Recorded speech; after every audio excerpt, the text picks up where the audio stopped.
Hello, everybody. Welcome to Not Just Any RPG. We're back again on a Friday night playing Call of Cthulhu. Masks of Nyarlathotep is our campaign this time. And if you haven't noticed, I got a new microphone. Please bear with us if the audio levels are off a little bit. I tried to get the settings all straight. Hopefully I'm not too loud or too quiet. I think I got it right, but bear with us if they're off for an episode or two. We should get it right pretty quickly. All right. Thank you to Syrinscape for letting us use your ambiance and music and sounds. If you are running a campaign in any system, please check out Syrinscape. They have a bunch of really great sounds for any system, any era that you're running a campaign in to really immerse your players. Thank you also to Milopolis for the theme song that you heard just a few seconds ago. I forgot to introduce the players. Well, I guess now is as good a time as any. We have Crazy Cow, played by Anthony. Moses Franklin, played by Gavin. Madeline Lockhart, played by Emma D. Princeton Philips, played by Justin. And Sir Harold Godfrey, played by Luke. Without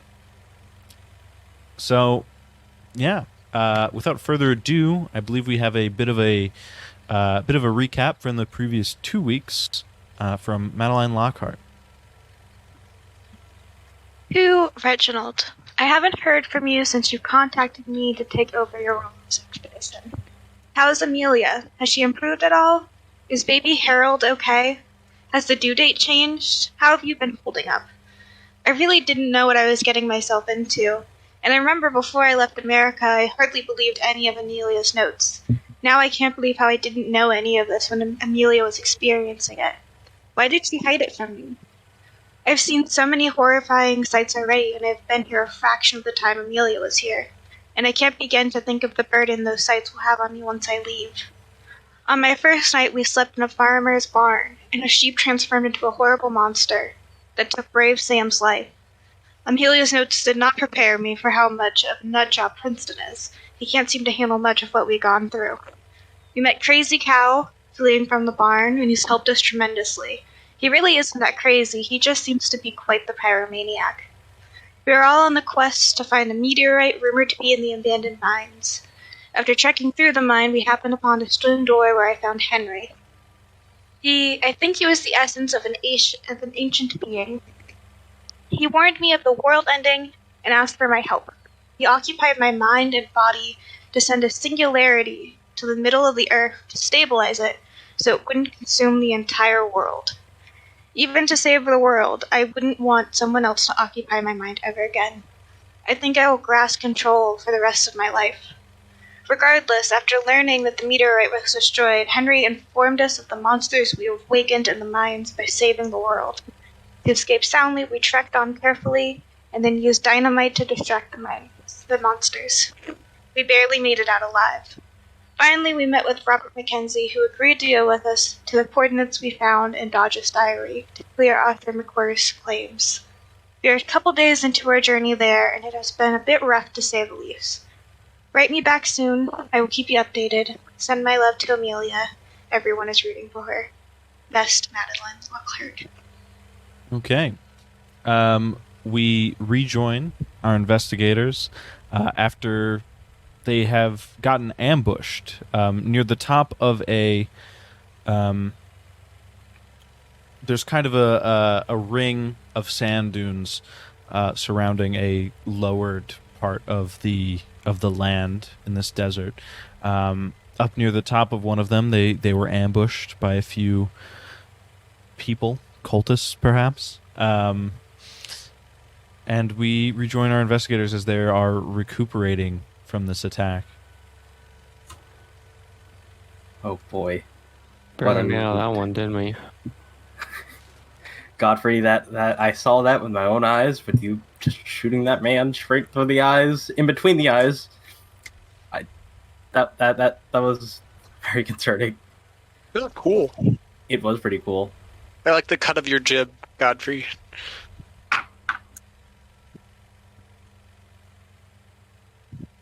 Oh man, all of you can speak to us now. I think it's just recovered from shock. I don't know if it's muted.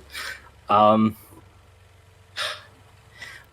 I feel like even if we cut our lives too close to comfort, I feel like it's time to move forward. We can't dwell on the lives lost in this battle. We must move forward. That's what I mean, we don't- Princeton. We don't know these people, so Well, Yeah. why do we feel care? really very little about them. Yeah, They did technically attack us first, so yeah. It was self-defense. Let's keep going. yeah. we're not going to. Although I did waste a stick of dynamite on them. That is the What? true tragedy here. That is a very true tragedy right there. I don't know if I'll ever mentally recover from that. Where are your hearts? Where are your souls? I'm a psychologist, so I'm very mentally strong. What he's Nothing saying can- is he has no soul. Pretty much. He's got no shirt Yeah, either. nobody exists. Might as well have red hair. Man, I feel like you're gonna get sunburnt like that. I don't know. I seem to be doing fine right now, so Well, you got no shirt still. I don't see the problem with that, Princeton. I don't see the problem with that. It's hot outside. Okay. You could get sunburned. That And that would be Yeah. his own problem. That has nothing to do with you. fine. I don't want to see this man get cancer. You know, that is a I've leading been cause for What is cancer? Oh my! big cancer. I am on the verge of death. Oh yeah, sorry. Oh, yeah. Did I not heal What's- Godfrey last session? You guys went around Well- healing a bunch of people, and then I might have cut it short before you got to everybody, but I'm not sure. Okay. Well, then I can do medicine on Godfrey then.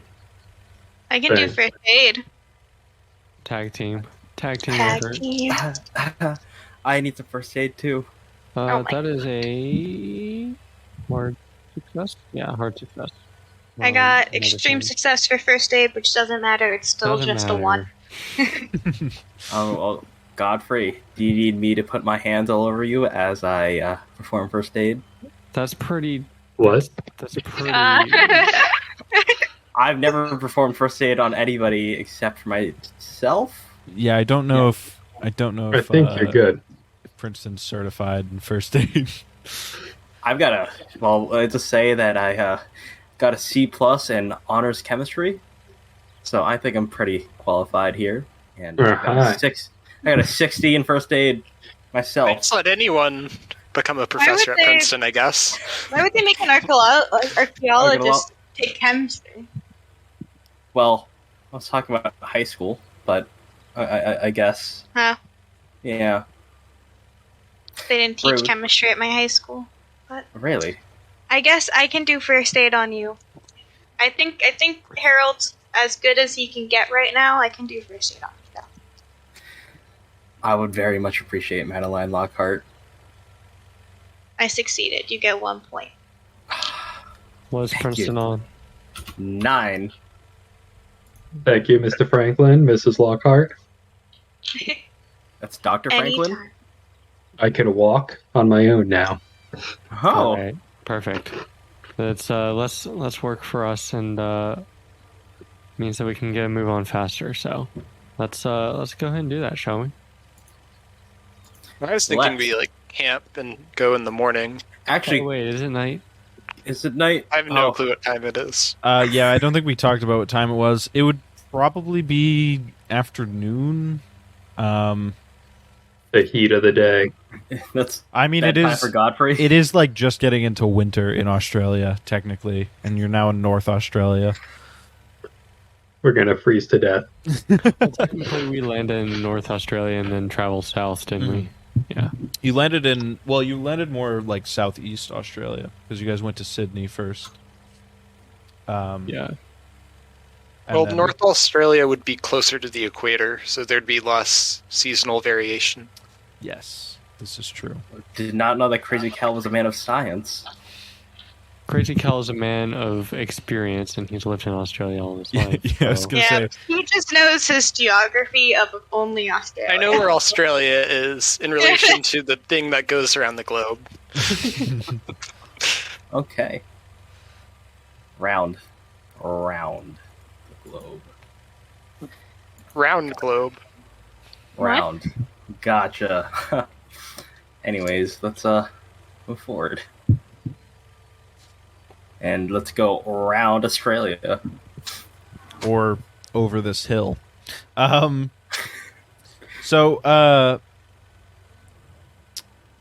Mr. Mackenzie comes back over. And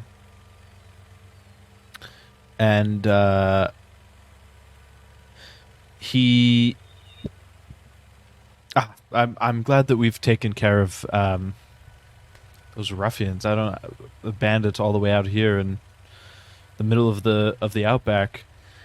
That happens sometimes, but happy to see that you are all okay. Do you need to stop now? The coordinates are just kind of in the middle of this circle of sand dunes. If you're all ready to proceed, we can go ahead. Otherwise, we can try and make camp here. Do you think it's gonna get hairy up ahead? Well, it depends on if some ruffian has made this discovery before we move in there.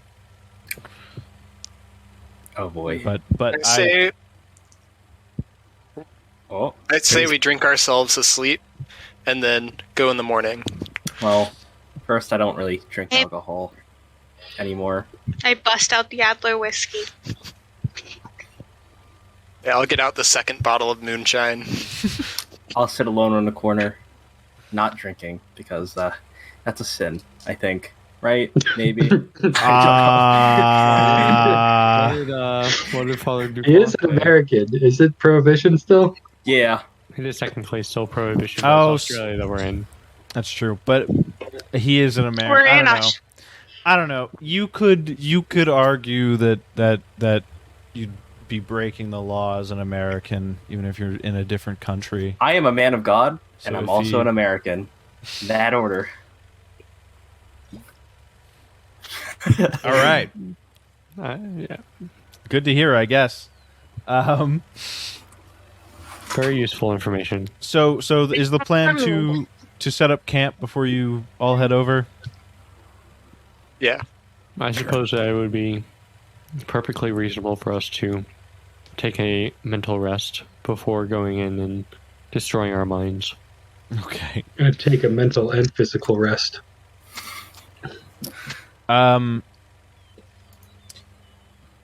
Well, in that case, I'd say we should... I mean, we don't have our car anymore, but I say we should move a little bit further away from this spot in case those bandits have any other friends. That sounds like a good idea.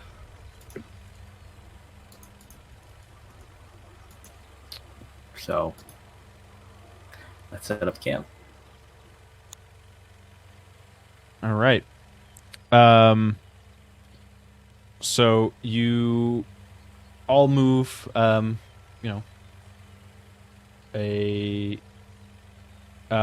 ways away from the dunes and the spot. Weirdly, you kind of from the middle of the sand dunes. There's kind of the sound of a generator, or something like that. This kind of chug chug chug sound. And or I guess it'd be more like a putt sound, putt putt.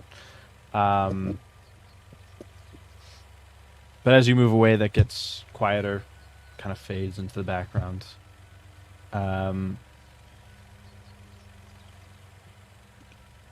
And eventually, you find a nice place to camp out. Are you guys planning on staying for the night, or? I feel like Godfrey can use a bit more rest. That he could. Good. Yeah. If I gain some HP, I will also be in favor of that. If you guys don't have major wounds, you can get 1 HP after tonight. I do not have a major wound, so Neither do I. Take a 1 HP. Not a single hit point of damage. Oh, I don't think Godfrey, you don't either, do you?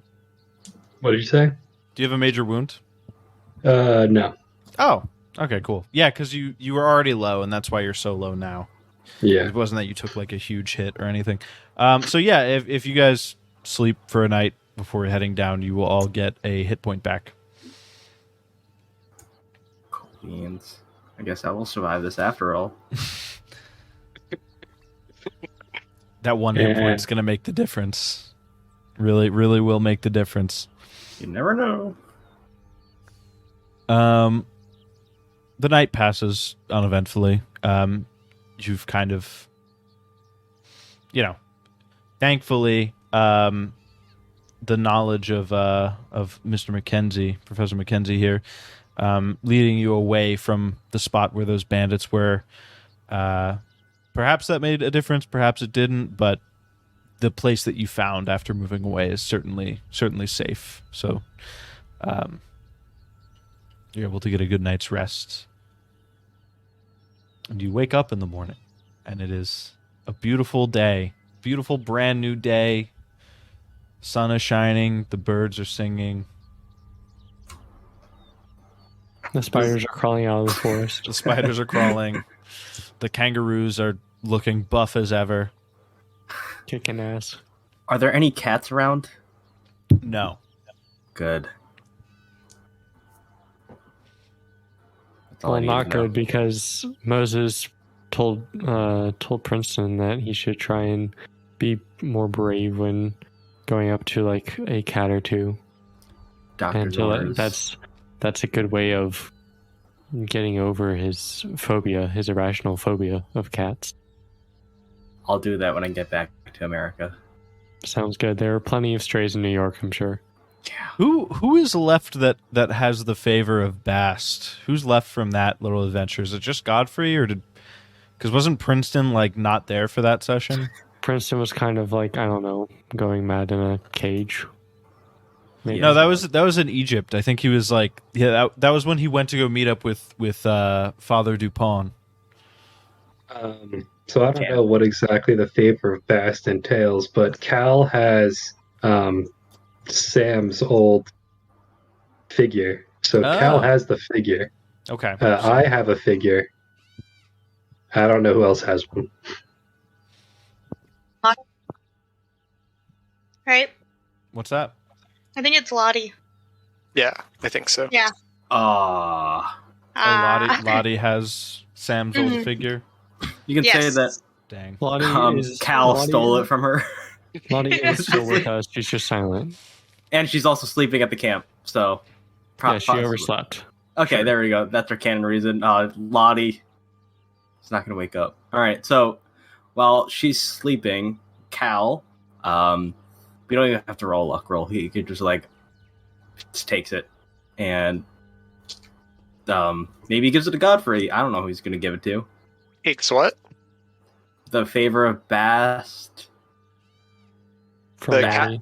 And then I already took it from Sam's corpse. Ah, Yeah. I think Lottie had one too or something. you take the other thing. Whatever. Lottie's not relevant anymore. We take it. No, I'm not stealing. You're not stealing. Well, I hope Lottie doesn't mind. We're doing this we're thinking out loud right here, but I will take it from her while she's sleeping. Don't you Taking a remember the random amulet. Don't you remember the commandment, Prince? I do remember the commandment. Then I realize, oh, thanks Moses for guiding me on the path. I'm not going to steal it. Which Moses are you talking to? You're talking to. Oh, good one. Ooh, Um, I'll steal it because I'll assume that Lottie and I are sleeping in the same tent. so you So I would steal be it? the one to. Yeah, I'll be the one to see it. Okay. Because it's just like a cat pendant. I just really like cats. Yeah, I don't. Lottie is sick for some reason. I don't really. She says if she feels better, she'll catch up with all of you. This is the second time you've gone underground, and Lottie said, "I don't want to go."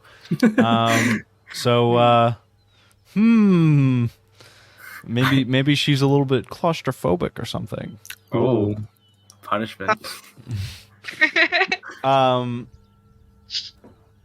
All right. We have in common.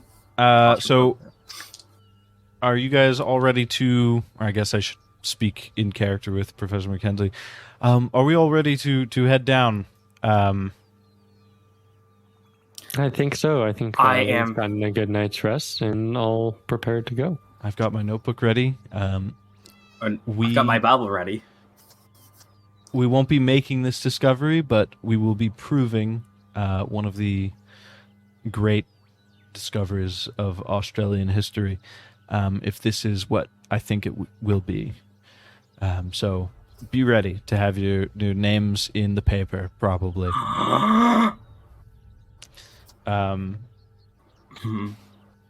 the back of all of your mind, you think maybe this won't end up in the papers. I choose to ignore that thought. I act excited, but have that realization in the back of my head. Yeah. Oh. So he starts leading you all down to the area. Again, the sounds of generators kind of come back up as you approach the sand dune and crawl up, or climb up to the top of it, rather. And as you cross over the top of the sand dune and begin descending into this, almost this valley of this circle of sand dunes, you begin to see at least some of what was described in McWhirr's diary. For instance, you see there are lots of stone pillars jutting up out of the ground. There are plenty of blocks that are just rising out of this ocean of sand. They're not immediately recognizable to you as, you know, something that should be here. Any of you who know anything about archaeology or history, you know, the Aborigine people lived here for thousands of years before anyone contacted them, and they, you know, this does not look like something that they would build. And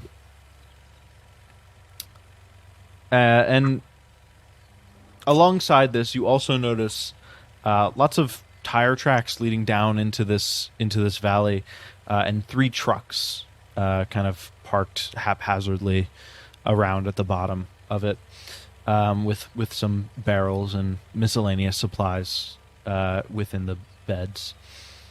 There's also appears to be a small building. You can kind of tell that the sound of the generator is coming from that direction. And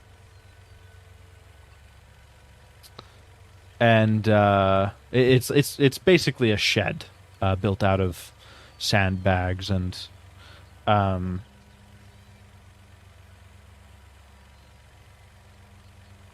yeah. What do you guys want to check out first? I think that about covers what I can tell you as you come down into the middle. The trucks intrigue me. I wouldn't mind checking them out. Okay. So, yeah, there's 3 trucks here. There's a few barrels of some kind of a, if you look inside any of them, they're metal barrels filled with some kind of this like brown liquidy substance. Oil, perhaps? It's you would say that it's probably got a consistency similar to oil, but it's definitely different if you've seen oil before. It's definitely distinct from that for sure. And there's a bit of a strange smell coming from it as well. Is there anything else like inside the cars? I'm assuming that the barrels were like in the back of like the trucks or whatever. No, not really. A lot of the, if anything, if people were keeping things inside of these trucks, it's now gone. Fair enough. They took them with them wherever they went. Good. Are the trucks, do they look like they're in good condition? Yeah, they're in decent condition. They're pretty dirty. You would guess maybe they've made the trip out here quite a few times. But they're in good condition. Especially if you pop the hood, you would be able to easily tell. Are they locked, or I guess not? I guess not easily because you're maybe you don't know that much about cars, but Yeah. you would be able to tell. The mechanical repair check. No, because I wouldn't make you roll that in this situation because you're not looking for a specific way to fix it because there's nothing to fix, and you're not under any duress, so you can really take your time and look as long as you need Is to. there a key? No. Well, and the doors are locked as well. Well, I could try to open the doors. Like, I mean, the A little windows are Yeah. only made out of glass, so are the tire tracks left by the trucks still kind of fresh, or are there any tracks behind them? it's hard to tell based off of the tracks that are here. There's lots of tracks layered over one another, but I mean, you'd probably be able to tell that some of these tracks are fresher than others. Okay. I would say the ones leading from the trucks haven't been here very long at all. Okay. can I try to unlock the door of the coolest looking truck? Are you trying to pick the little lock on the handle, or are you okay? So that would be locksmithing. That would be that check. I think locksmith, something like that. Okay, I got a hard success. All right. I had no idea you had any in that. I have a skill. lot of locksmith. Yeah, you're able to open it. Looking around the inside, like I said, most of the things that if the people who drove here did have anything in here, it's all gone. You kind of look around in the obvious spots for keys, like the glove box, underneath the little window flaps. You don't see any spare key or anything in here. Oh, very sad. By any Does anyone know how to jumpstart a car? Not me. it would just be jump a car. Batteries seems fine. That's I true. usually have somebody do car mate for me. Yeah. Like I could try to just maybe make a key out of some twine and some wire and see if that can turn it. Although I don't know. I could try.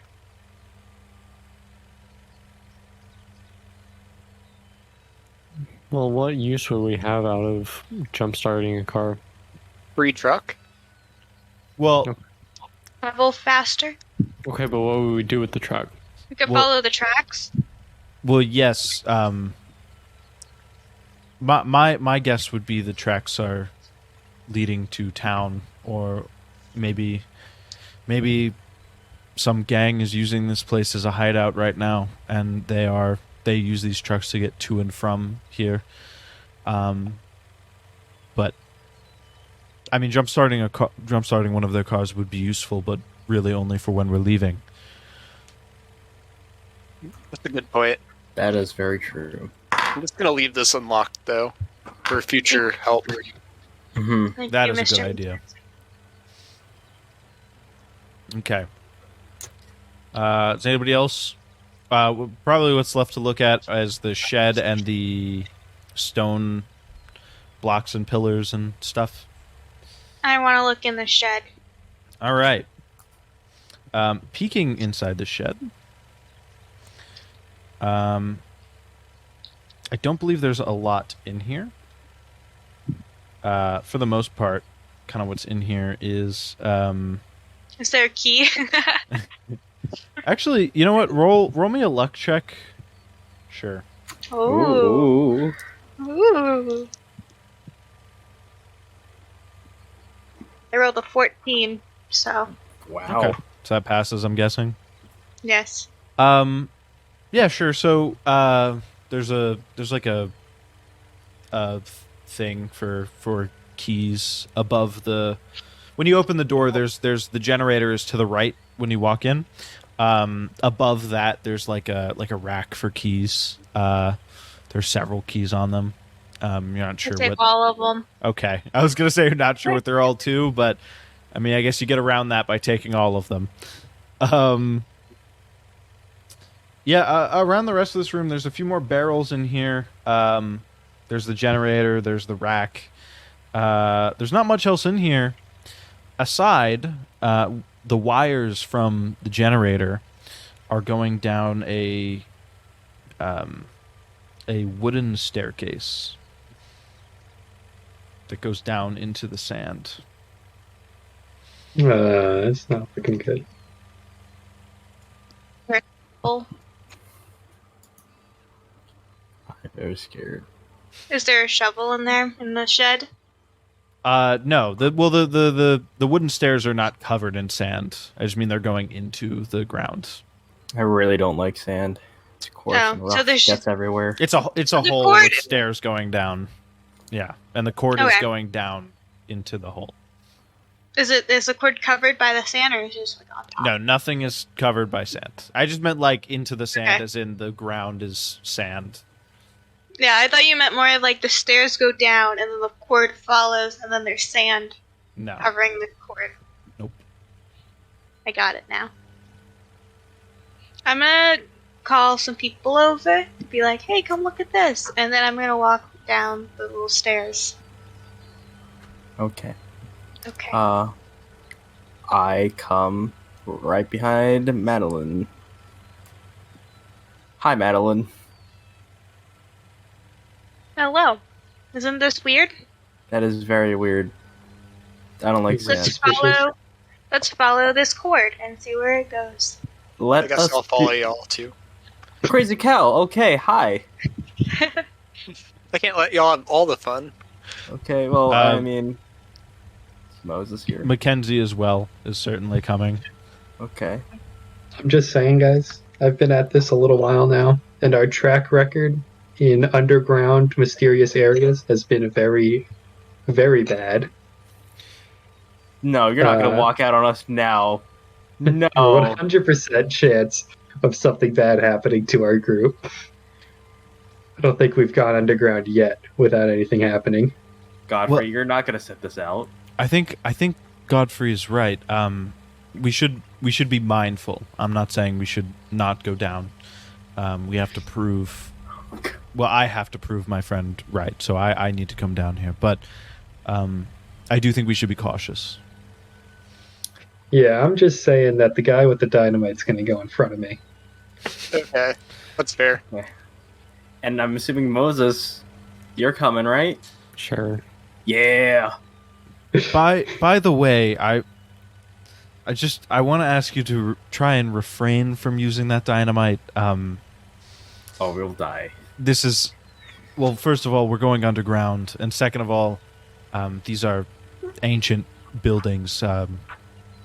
They've already been lost to time. Let's not lose them to explosions now. Yeah, Cal. I'll consider it, but you'll come running to me in a few hours begging me for dynamite. Trust Cal. me. Cal.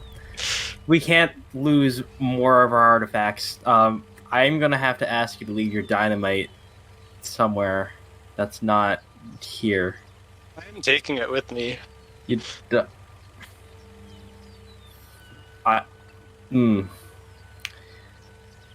Okay, see, I have a baseball You bat. can You got hold dynamite. some of it if you want.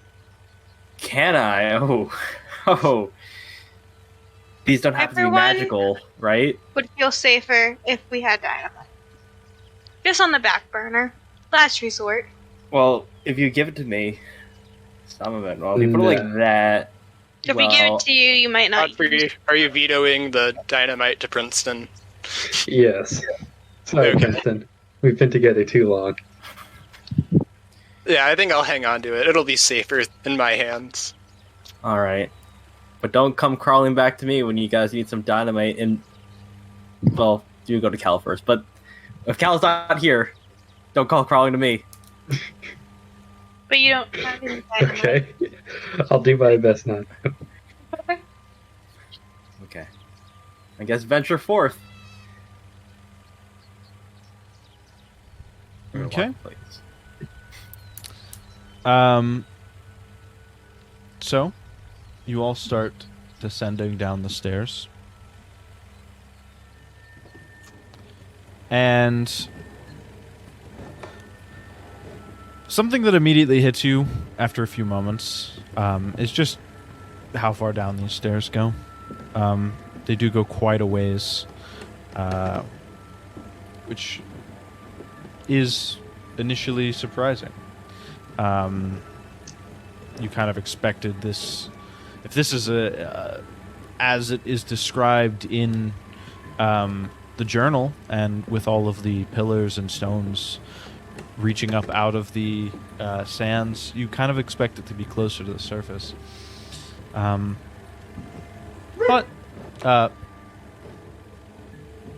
there's a dog down here. No. But after a few minutes of descent, you eventually reach what appears to be the bottom of these stairs. I'm going to need a group luck check. Ooh, buddy. Oh, buddy. One of us needs to pass, right? So. No, No, I think it's the over majority. half of us. The majority Okay. needs to pass. I passed. I pass. Is That's That's everybody majority. All right. Woo! So, Be thankful you didn't need Godfrey for that luck check, because Yeah, be thankful. could have been bad. Okay. Well, so you get to what appears to be the bottom of the steps, and there's a massive stone and metal door out in front of you. Does it open? No, it's closed. Can we open it? You can push at it. Okay, well, here we go. Here's Princeton coming up to the door and pushing it. Okay. You push the door open, and it kind of swings open to reveal this kind of... It looks familiar. It looks like a human style common room of sorts. Like a... Nice. There's a fireplace even, and a table, and there's some cards laid out on the table. Also, hanging from a rack nearby, there are some cult-looking robes. Oh. Yeah. Those are some nice robes. Yeah. I feel like I've read This guy about must bathe every day. some cult robes before. You've read about cult robes? Yeah, from Amelia. Oh. Amelia. I miss her. Oh. Yeah. Well, these are some nice robes. I think these are made of silk. Wow. You also notice there are two doors on the left and the right, normal, like wooden, human-sized doors. And then there are more large stone doors at the other end of the room from where you came in. More stone doors? More stone doors. Well, I'm gonna approach the one closest to me. Wait, before you do that, Princeton, we Well- need to consider that someone might be living here. That is a very good point, Crazy Cal, sir. But have you ever considered the possibility that they're not here right now?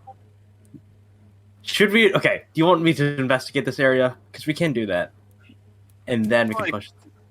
Yeah, let me look around, see if there's signs that someone's been living here recently. Okay, you go do that. I'll actually help you with that a bit. So, let's It's pretty obvious that people are living here. Like I said, there are cards strewn out on the table. Oh The fireplace is even going.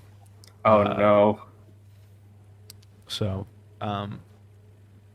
There are no besides the few robes hung up. There's really not much else in this main room. How many robes are there? Quite a few. I feel like I know what you're thinking, Madeline. What are you We're gonna- thinking, Madeline? I was just wondering how many people were here. Oh, I thought we were gonna dress up as like, oh, we can No. sneak in. But I guess it doesn't have. I feel like Much that I wouldn't could disguise. put work on a cult robe. if that's like those people's robes, and then we just put on their own robes. You know what? I'm gonna take some with me. Yeah, I kind of want to dress up as the. But Princeton, Cool. that's stealing. No, it's lying. I'm gonna give it back. I'm pretty sure that's also in the commandments that Oh. you shouldn't lie. Well, what number? Hmm? I couldn't tell you offhand because I'm not a Christian myself. You know what? I'll steal 2, and you can borrow one from me if you need it later on. I am dressing up as a cultist. How many I'm other just people are sitting putting robes on? Sinning with extra steps. I mean, I'll put the robes on. Can I hide my gun anywhere, or am I just walking around with my gun out? I've got a baseball bat just right behind me. So we're out to see how this goes. It's your fault if you guys die at this point, or this is survival of the fittest. I guess we'll put on a robe. I don't have any morals. So I do. peer pressure. Moses. I'm hiding my gun in the robe. I never said I wouldn't put on a robe, so To be fair, you guys were also ambushed with guns by probably cultists, so it might not matter if you have your gun on you. Okay. I All mean, right. Moses doesn't carry a gun anyway, so it doesn't matter for him. It doesn't Guns. either. I got a baseball bat. That's all I need. All right. We look fabulous in these robes, guys. Let's continue. Before anybody gets back, do you guys want to wait it out? You know, make sure they're, or do you guys just want to go through that door that's right next to me? I'd say let's check out the human-sized doors. See if we can meet the occupants of this house. Okay. Well, I'll have a baseball bat ready. That's not a great way to greet someone. That when is you're going true. into their underground Not- house.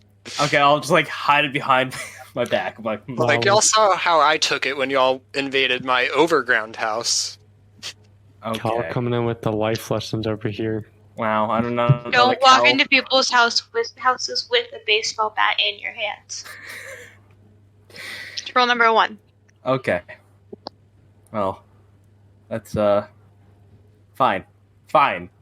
I will put my baseball bat away. But they turn out to Tuck be it dangerous. in like the back of your pants, like so you're able to grab it. That's what I'm doing with my club right now. Okay. You can put All it. right. You can put it in Mackenzie speaks stuff. You can put it in one pant leg and just walk really stiff-legged. Why don't you guys just tie me up and make me your puppet at this point? Okay. Fine. I will put it in my pant leg. That's a little weird. I feel a little uncomfortable now that you said that. Okay. But- Do you want? Can we just check? I will hide it. I will put it right up the behind me. It's none of your concern how I hide this baseball bat. It's hidden. Okay. Okay. Okay, Princeton. Okay. Don't see why we have to make this a bigger deal than it actually is, but I guess that's just Yeah. the way it goes for Princeton. It's the way it All rolls. I ask is that you just didn't walk in with a baseball bat in your hands, and then I gave you a suggestion. And then And now I'm your puppeteer apparently. Yep. That's how it goes. okay. So, do we want to like talk with them or just assume they're bad? Well, let's Uh, not assume things. Well, I don't want to assume that they're evil necessarily, but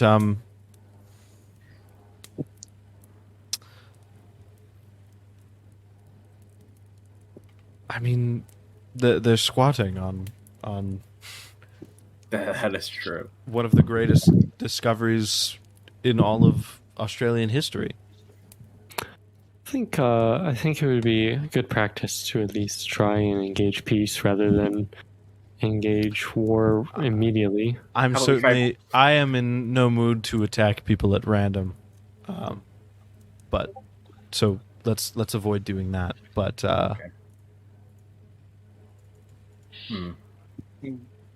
show them peace by force. That doesn't sound. why don't we just? It also doesn't sound very Christian of you. I know. I say we should avoid them. We are disguised now. That is true. It's best not to run into someone who is in the upper ranks and might know all of the faces and names. Very true. All right. It would be kind of easy to just open the door throw some dynamite in and run away. That's the last thing we want to do here. Easy until the ceiling collapses, yes. Yeah. That's what all my friends used to say. That's not something Princeton would do. What happened to your friends? The ceiling collapsed on them. Do you have friends? He did. Okay. So you wanted to go through the stone door? Let's do that. Let's go through that stone door. Are you gonna open it I will. quietly, or are you gonna open it like you know what you're doing and you know what you're going, like confidently? I open it like I would. No, I'm gonna do it stealthily because you don't know what's on the other side. I'm gonna go. Okay. You slowly open the door to reveal a tunnel of sorts. It is a tunnel, mostly because the of the way that the sand has caved in. But it appears that it may have been made with the intentions of being something more than just a tunnel. It's the way that the walls and the corners and the ceiling have been built are somewhat alien to you. This is not the way that any human building would have been built. Those damn Australians and their weird architecture. The material as well is also something that, it's stone, but not humans for a long time built things out of limestone, and they built things out of all different kinds of stone. But this is not a stone that you've seen in any part of the world. And as you head down,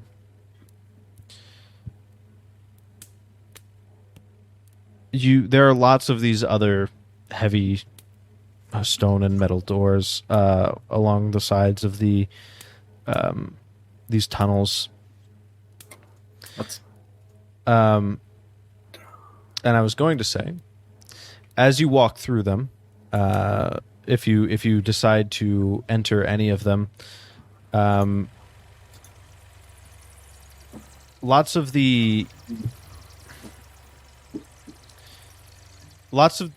them are just empty. There's sand and dust covering lots of surfaces.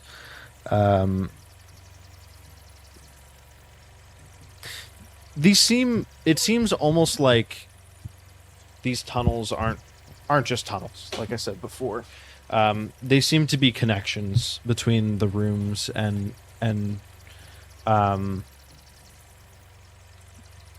these rooms don't seem to just be extensions of the tunnel. It seems almost like they were individual buildings, individual subsections. You kind of climb up ramps inlaid with large 8-sided stones that are connecting all these buildings and structures. And again, as you enter through some of these heavy doors, a lot of them lead to just mazes of rooms upon rooms, rooms empty of life and but filled with strange furniture that's much too big for a human to really use. Sometimes you see cylinders with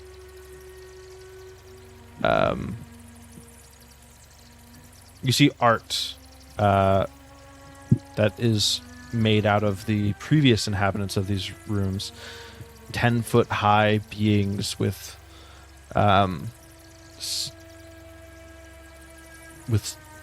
high and wide cylindrical bodies, elongated heads, 2 arms, and this elaborate floral-like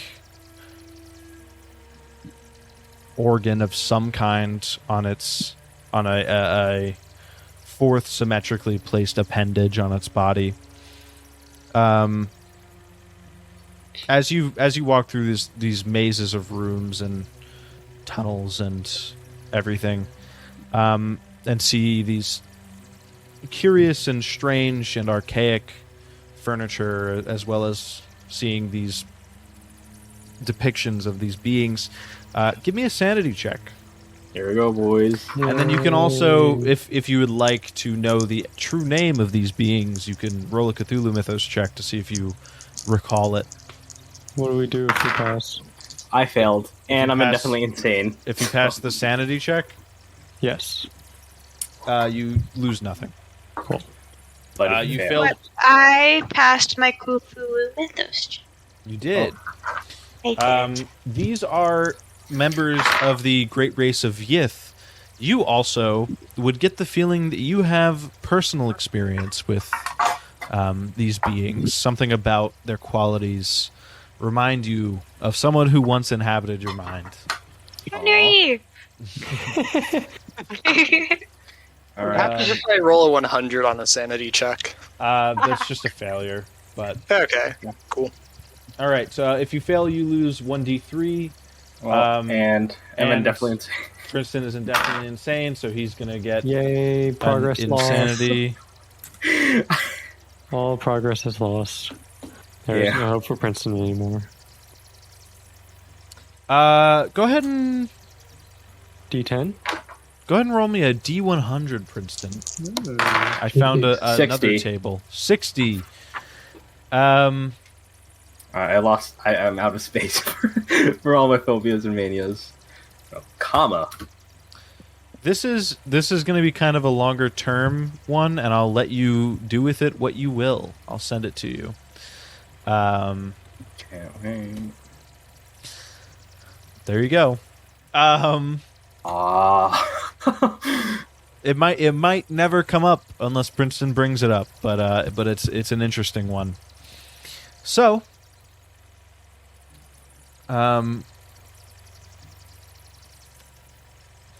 yeah, again, the sounds of generators never quite go away as you walk through these tunnels.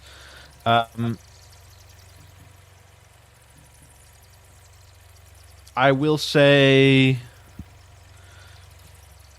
you come to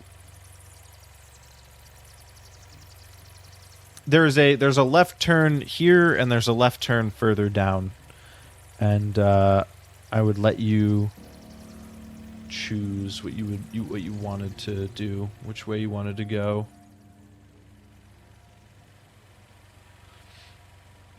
So I'm a simple man. yeah, I turn there's- the second I have a chance. Okay. So you're taking the first left. Anybody else want to take the first left, or do they want to try and convince him to take the second one? Is there anything interesting that we can see down the other 2 paths? There are Or trails. here. There are trails of lights down these tunnels. Trails of man-made lights. Clearly, Mhm. the cult who's been down here. So you can see quite a ways, but these tunnels are very long. You can't quite see Or hear anything? Or hear, yeah. Well, you can hear the drone of the generators, but that's it. Okay. I guess, yeah, I'll follow you. I'll follow Cal. I'll follow Moses. All right. Give me 1 second.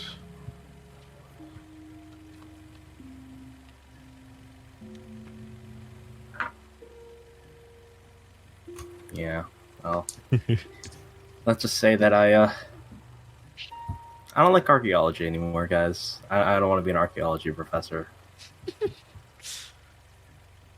Quite sad. It just Why is that? Yeah. after seeing all this furniture, I just it's not in my head anymore. I just instantly forgot everything I know about archaeology. That's strange. My identity is gone. I don't think I belong at Princeton anymore. Well, I mean, I was expelled from Princeton, but now I think it's time for me to fully devote myself to God. What does that mean for you? No more archaeology for me. That's all. Well, are you going to become a Mackenzie looks up for him in his notebook. Are you going to become like a priest? Or are you going to go back to I'm going to school? become the Pope. The Pope. Are you Catholic? I'm Princetonian, but I think they can make an exception for me. Well, also typically, I feel like becoming a pope is like a lifelong dedication. Exactly. What is this Princetonian that you just said? Well, that's like a Princetonite, Princetonian, tomato, tomato. I'm also. You see this Bible? I have my own ideas that I want to make on my own, and I think if I become the Pope, I get to establish that. So. Hey. Well, good luck to you on that. Thank you, Mackenzie. He gets the idea. After a little bit of walking, you hear some moans of pain in the distance, as well as a cry from a baby. No. Kind of in the direction that you're heading. You get closer to it and closer. It gets louder and louder progressively. And eventually you walk into a room that is largely empty, except these cries are deafening. They're coming out of a hole in the center of the room.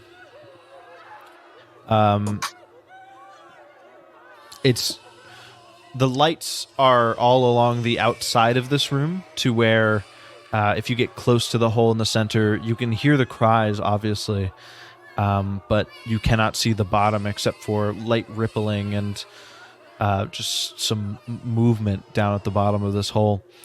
The sounds of the cries are deafening at this point, and everybody make a sanity check. Oh, you've got to be kidding me. Well, let's roll below 19. I did not roll. Failed it again. Today. Let's go, boys. All right, Princeton. So anybody who failed loses 1d2 sanity. 1d2. It's a coin flip. So it's a d4 divided by 2. Yeah. 1 and 2 are 1. 3 and 4 are 2. Princeton, roll another d100 to see if you get another, what madness you get. I got 17 sanity right now. 88. Oh no, that's a high number. I know. 88. I'm straight up not having a good time.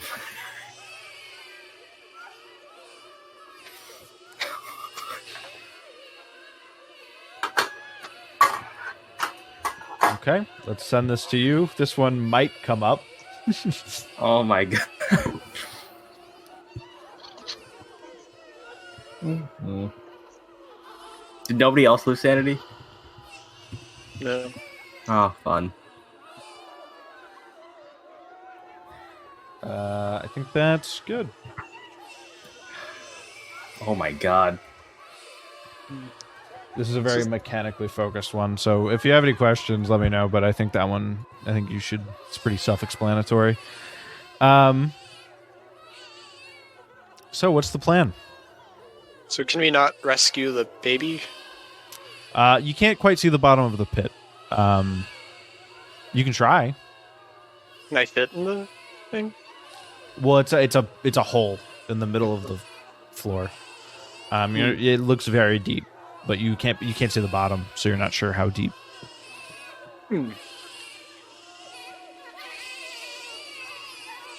There wasn't a baby noise down there. I'd probably throw dynamite.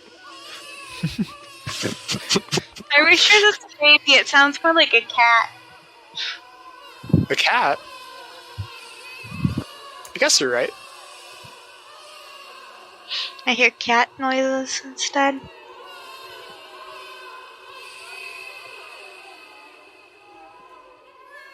May need to get your ears checked there, Madeline.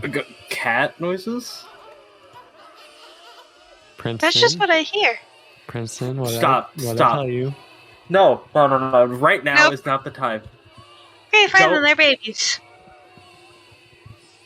Okay, they're babies. I am gonna pretend that they're babies. They're babies, they're babies, they're babies. It's okay, Princeton. You can do this. We believe in you. Take a deep breath. Don't think about it. I'm trying not to, but it's Think drowning about- out every single thought. Think Eric? about your Princetonian beliefs. Mm-hmm. Okay, we're doing good. Thank you. Okay. Ugh.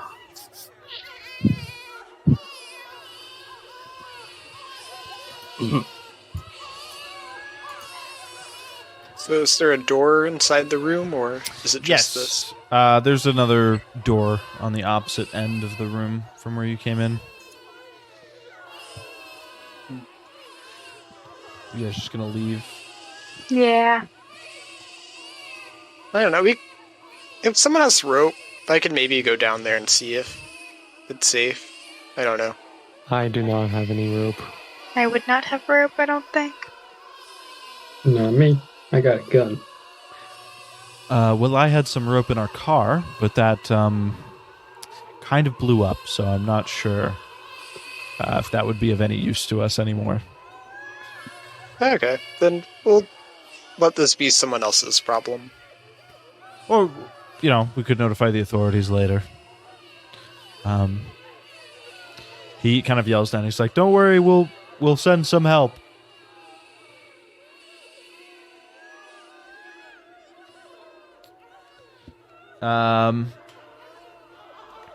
So we're all moving on then? Yeah. All right. So as you walk away, the noise gets further and further away, and eventually it's drowned out by the sounds of some generators. Very quickly, though, you come to a fork. There's a left and a right. You can go either direction.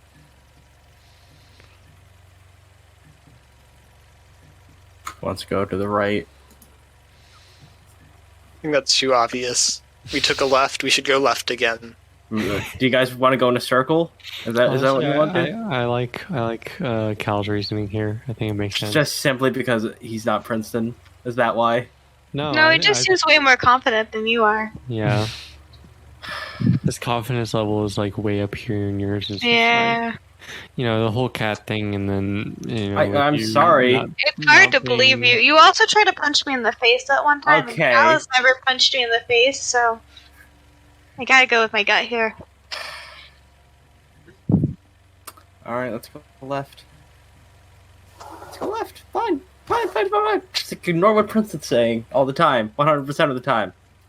Not fine by me. Fine by me. Do what Okay. you guys want. Let's go to the Okay, left. when you're the Pope, you can tell us what to do. I will tell you what to do. Better watch out, Cal. So So we go to the left. After walking for quite a while more,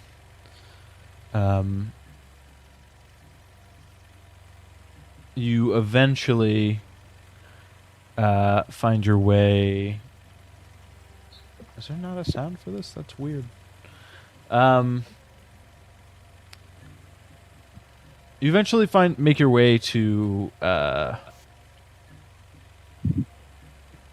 where you can see there's a bit more of a clearing a bit further away from you. As you first get sight of the kind of a room opening up, a stench hits your nose, hits your nostrils.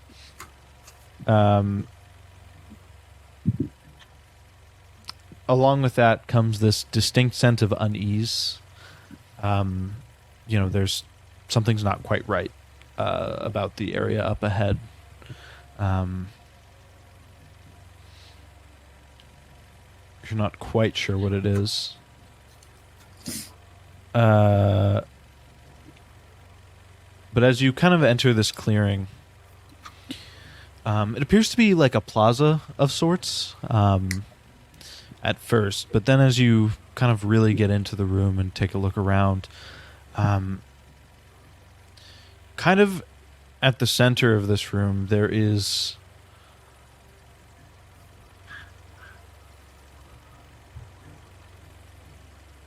this stone ring atop some part of a gigantic organism that's writhing and moving. Wow. Trying to get away. You can see that it's kind of stretched out underneath, it's kind of stretched out so that the upper part of its body is more underneath underneath one part of the tunnel, underground area you're in, and then the back part is underneath kind of where you're coming from. You kind of see this creature's body, and you see how huge it is, and its parts of it are swelling, and you can see its veins throb. Roll me a sanity check. No mercy for Princeton. Oh my! A 90 failed. A 95. So I'm good if you again. pass, you lose 1 sanity. Damn. Oh, If you shit. fail, you lose 1d10 sanity. Oh, shit. God. Uh-oh. 3. Princeton, Okay, we're Princeton, good. how much sanity do you have left after this I roll? have 7. Oh, hold on. Let's roll. I've got 17 now. I rolled a 2. You So 15. yeah. I Princeton, just about a bout of madness. you also have a bout of madness. How fun. How fun and exhilarating. So both of you can roll me 1d100, and we'll see what happens. I roll a 96. A 96. No, no. Yeah. Princeton, roll me another d100. Yeah. I roll a 62. 62. Well, I'm not responsible for any of the actions that are about to come. That I'm about to commit. Princeton, Yes, you are. looking Yeah. at this creature's, skin, its naked body, whatever you can see of it, you can't see that much. You all of a sudden feel. You rolled a 62, right? Yeah. Okay. You all of a sudden feel a compulsion for nudity. It's called gymnomania. Yo, what's okay? I mean, this creature's body, it's ugly, but it's naked. beautiful at the same time. Yeah. It's this piece of art. You remember back to some I have art to take off the classes robe. you sat in on in college. The human body is... I mean, if this thing can show off its body to all passersby, the human body is a beautiful work of art. A human should be able to show his or her body to anyone at any time. All right. Well, all right. So I'm gonna turn to everybody, guys. Do you see this beautiful creature? Look how naked it is and how pure. I am about to take off my robe. Take off my robe. I don't know Godfrey, I know you like That's this. like commentary here, but So I'm gonna take off my my trousers right after I take off my boot, my left boot, my right sock, my left sock, in that order. I start to look away. Oh, but you don't have a Princeton. I'm also about to take off my overalls. If I look my at jacket, naked, my other I'm gonna have jacket. to roll a sanity check. As this is happening, what did Cal roll on the D100? 88. 88. Roll me another D100. Ooh. What rabbit hole is he about to get into? I 21. am 21? free. Look Say- at me. Did you say 21 or 31? Look at 21. Princeton. 21? Okay. This is what Merrick denied. Or so I've been told. You've seen. There's not many creatures running around down deep in these, this tunnel, this system. You're quite deep underground, but every once in a while you do see the occasional rat, the occasional cockroach, maybe a few of them here or there. And all of a sudden you get this just intense. You see like a bunch of cockroaches kind of crawling around and in one corner of this room, kind of near to this giant creature's body, and you have now gained a fear of cockroaches. Catsaritophobia. Well, he's also scared of cats, so Okay. It's not a super applicable phobia. Well, I mean it is it is, but it is. I'll find a way to work it in. It's fine. wants to take off their clothes. I know that you do, Moses. You haven't worn a short shirt in a while. No, I'm wearing this robe though, and I actually quite like this robe. Do you? Mackenzie is finally able to tear his eyes away from the giant creature, and he's about to say, "Do you all see this?" And then he sees Princeton totally naked. Mm-hmm. My birthday suit. Princeton, what is happening? I realize what it means to be free. Princeton, Do you want a hug? no. Listen, I'm not one to judge. I am one to judge. But my college students come from all over Australia. I've met lots of different kinds of people, but I'm fine if you'd like to take your clothes off, but perhaps leave the robe on. No. You don't have to cover up, just on either side, maybe just over the shoulders to keep up the disguise. Okay. You know what? Just for you, and probably for the sake of practicality, I will. But there's nothing underneath, aside from this baseball bat. And this robe. Understood.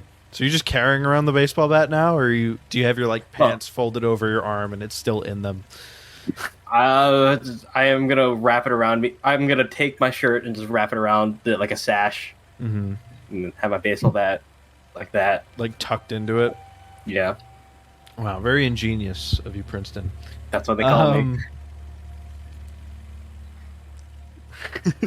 Don't wear it out. Ingenious. All right. So are you guys going to turn around? What's the plan? Turning around or just pushing through this creature, whatever it is? This seems like a primary case of where dynamite could be useful. Let's not do that. Let's not. Not yet, at least. I don't think this creature is doing us any harm. Yeah, Cal. that's an innocent creature that is beautiful and pure and free. It's also very big and scary. I don't know if I want to get close to it. I guess that's fair. I can appreciate it from afar and in one piece. Are there any other tunnels in this room area, or does the one that we were on continue down, or? Is it just Yeah, the tunnel. You have to walk past the creature, but the tunnel continues.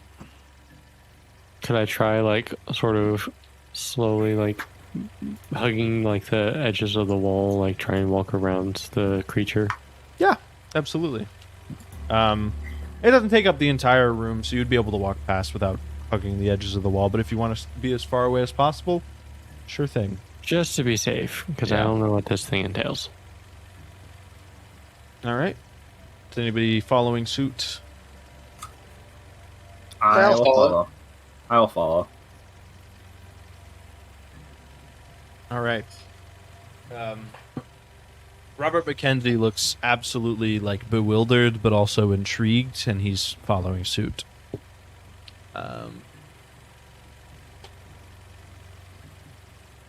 So,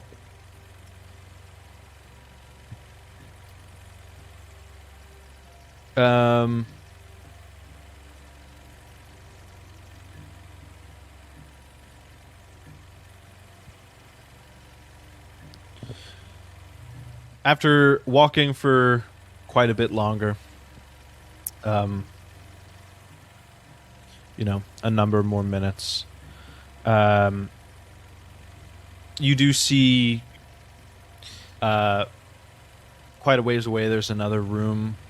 Cal, you see some more cockroaches, and I mean, you've seen a lot of creatures in Australia, and this is the first one to scare you. You don't know what it is about it, just something. I'm like hiding behind Godfrey. What's hey, Cal, what's happening? Why are you hiding behind Godfrey? There's cockroaches. They're on the ground. They're on the ceiling. They're everywhere, watching me. It's scary. After all the stuff we've seen, cockroaches are the thing to get you. They're Like, the only bug I can't eat. It's scary. okay. Oh, God. Oh, Listen, have you ever considered what would happen if you turn into one? It's absolutely frightening. you did it. You did it. I'm just like panting at this point. It would be What's the word for that? a crazy transformation into a cockroach.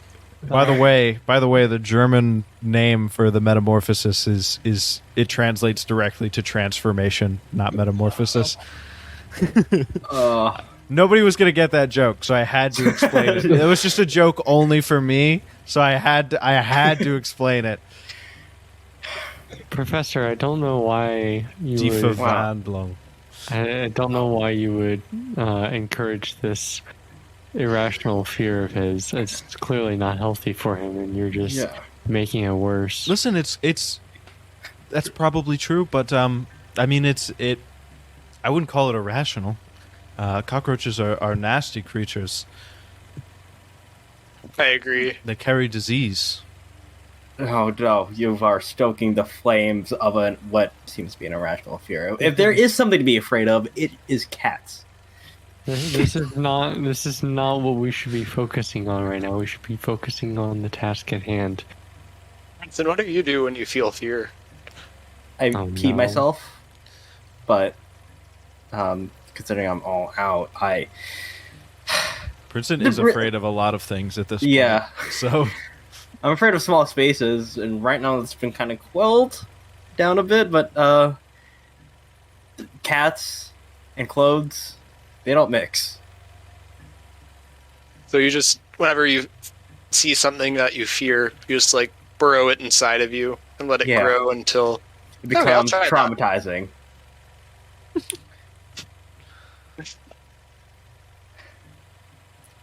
I've never been this that won't deep. come back to bite me later, but I will just keep my shaking and irrational thoughts to myself. Close your eyes, Cal, and maybe we'll walk through this together. Maybe you can take off your clothes as well.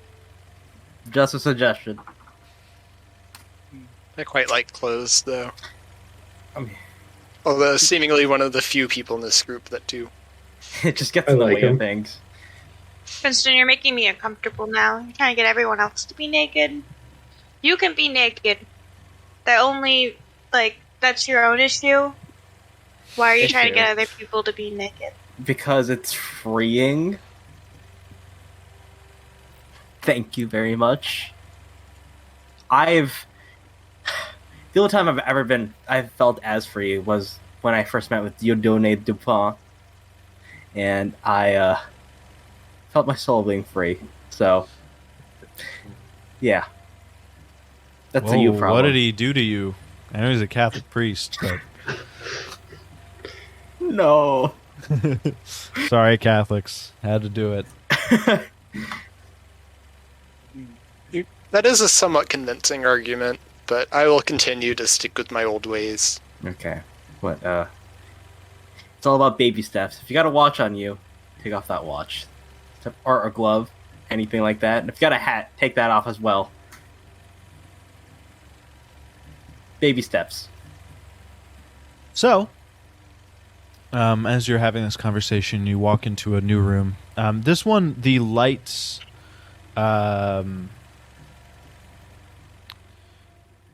You've gotten further away from the lights and the generators, so it's got this kind of eerie silence, but there's this energy in the room that you can't quite place. The lights are not strung through this room, but you can see there's more in a tunnel leading off in a different direction. The reason for that is because the ground seems to be glowing this kind of deep shade of red, just bright enough that you can see the entire room. The entire room is illuminated. But aside from that, this is a large, empty room with bare walls, and you can't really see much in here.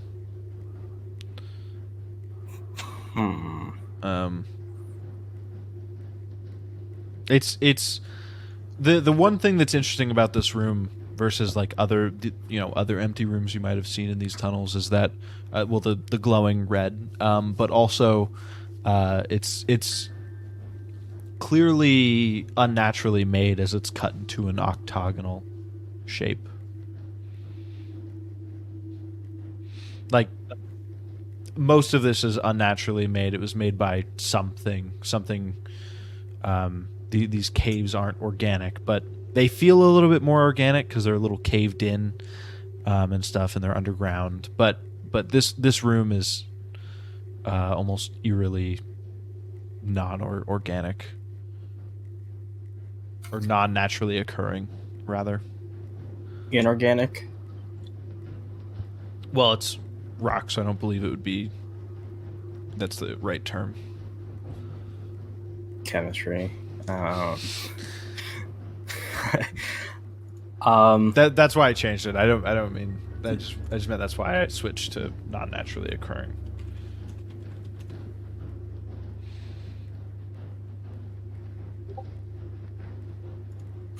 Yeah. So, guys, I'm starting to think that this cave was not made naturally. You're only starting to think that? Yeah, I was gonna say I've noticed that for a while now. There were paintings before of a weird creature. I don't think that was naturally made. It's like, look at the walls, dude. You're too busy over there being naked. You don't even notice the walls. You're too self-absorbed, Princeton. I'm free. See, exactly. You start everything with you. You always say, I'm this, I'm that. What does the Book of Princeton say about, selfishness, self-absorbedness? What? Narcissism? What does it say about that? Well, I haven't gotten to that part yet, but when I do, I'll be sure to cite you as an inspiration. I think that you should think really hardly about that. I should. For the next little while. Yeah. Okay. Where shall we go next, then? should continue on. Oh, Down the I agree with Cal. We haven't gotten hurt yet, so the red. Past the red room. Okay. So you walk back out into the well-lit, with, man-made bright lights, the tunnels. And coming out back into these tunnels, you walk for quite a while now. You come across some a caved-in portion of the tunnel. You could kind of dig through pretty easily, but it would take a few minutes if you guys are into that. Just double checking with you. Dude, yeah, we can dig. I am down to dig. All right. So yeah, you kind of dig, part the sand, and pull off larger chunks of this weird stone. Walking further deeper into these tunnels, you've made a few turns here and there as you've walked through, each section of tunnel. Now you come to a bit of a fork. You can either keep going straight, but off to the right, you see there is kind of a well-lit room. Appears to be...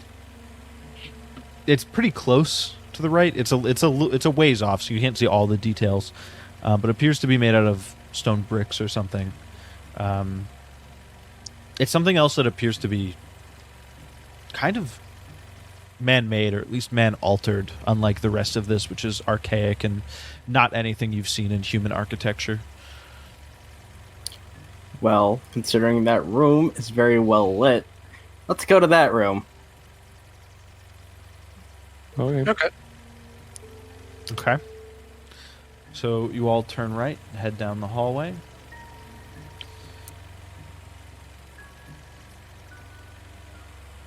Coming into this room,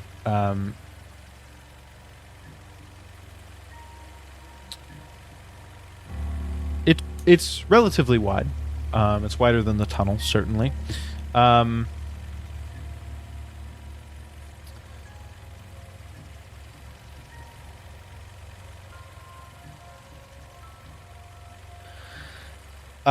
There's lots of... Inside of this room, there's a jumble of crates and mechanical parts.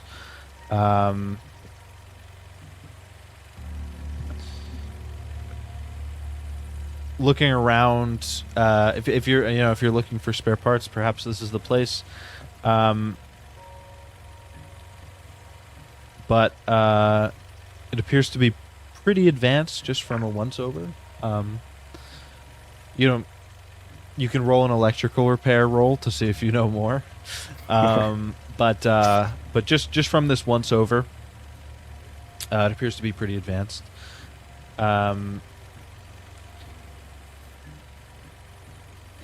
There is another doorway that opens up into a larger second area. If you all are not interested in the parts. I don't know what any of this does, so... Do you guys know what this does? It's all Greek to me. Not Yeah. at all. Isn't ancient Egyptian close enough to Greek, right? I mean, No. yeah, Not really. no. Not really, man. Did you fail geography?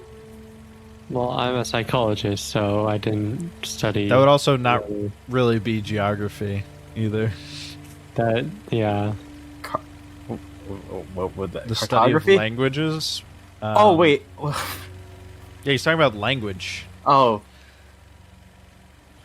Well. I know, out of character, I know that the names of the Egyptian gods, what we call them today, is based off of the Greek interpretations of those names, not the actual how they're actually said, how they would have been actually said in ancient Egyptian.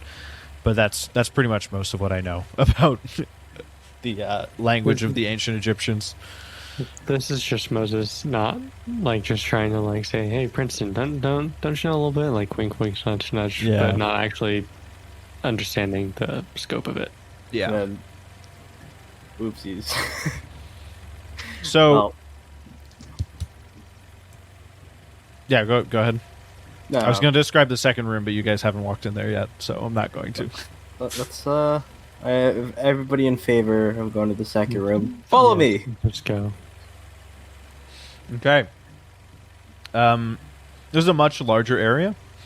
There is the thing that immediately draws your attention. There's this enormous black control board with knobs and dials and handles. There's some electronic displays. There's also a few lights and gauges and little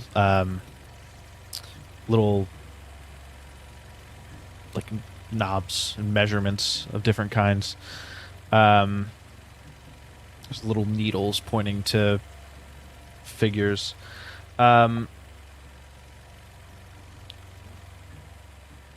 Looking around this room, you also notice that the walls are decorated with symbols that from a language you've never seen before. I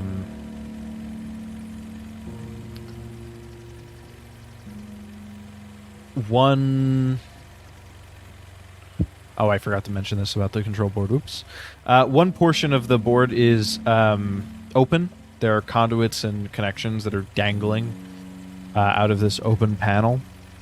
And then there's also a portion of the device that's clearly missing. There is a leather daybed built into the wall, separating two sections of this control panel. As a psychoanalyst, Moses would be familiar with this type of leather daybed. It's kind of the classic, like, Freudian leather couch that psychologist patients might lay on. There is an elaborate headset made out of some kind of metal, with some controls connected to the control board resting on the couch. Nearby there is an operating table equipped with restraints, leather restraints. There's also a version of the same metal headset there, with cables that lead into the control board.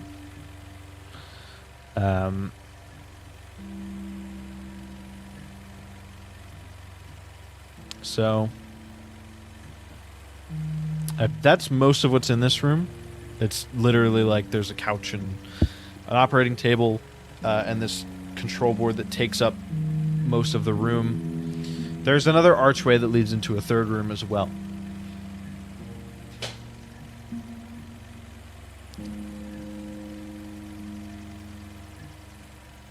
So many options. I'm overwhelmed. I feel like we're in a maze at the moment. So yeah, you guys came down the hallway into that room with all of the spare parts. That was basically all that was in that room. You come into another room.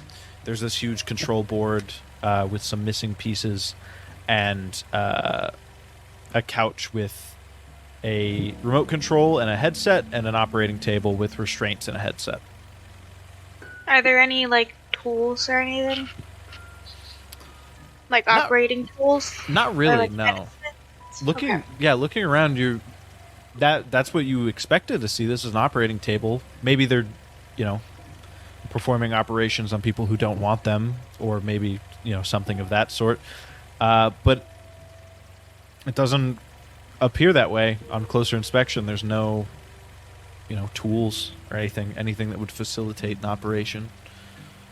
At least a medical one. Can I put on the headset? I was gonna... Which one? The one on the operating table, or the one on the leather couch? On the leather couch. You can have the one on the operating table, Madeline. Yes. I'll take that one. Did we hear anything? No.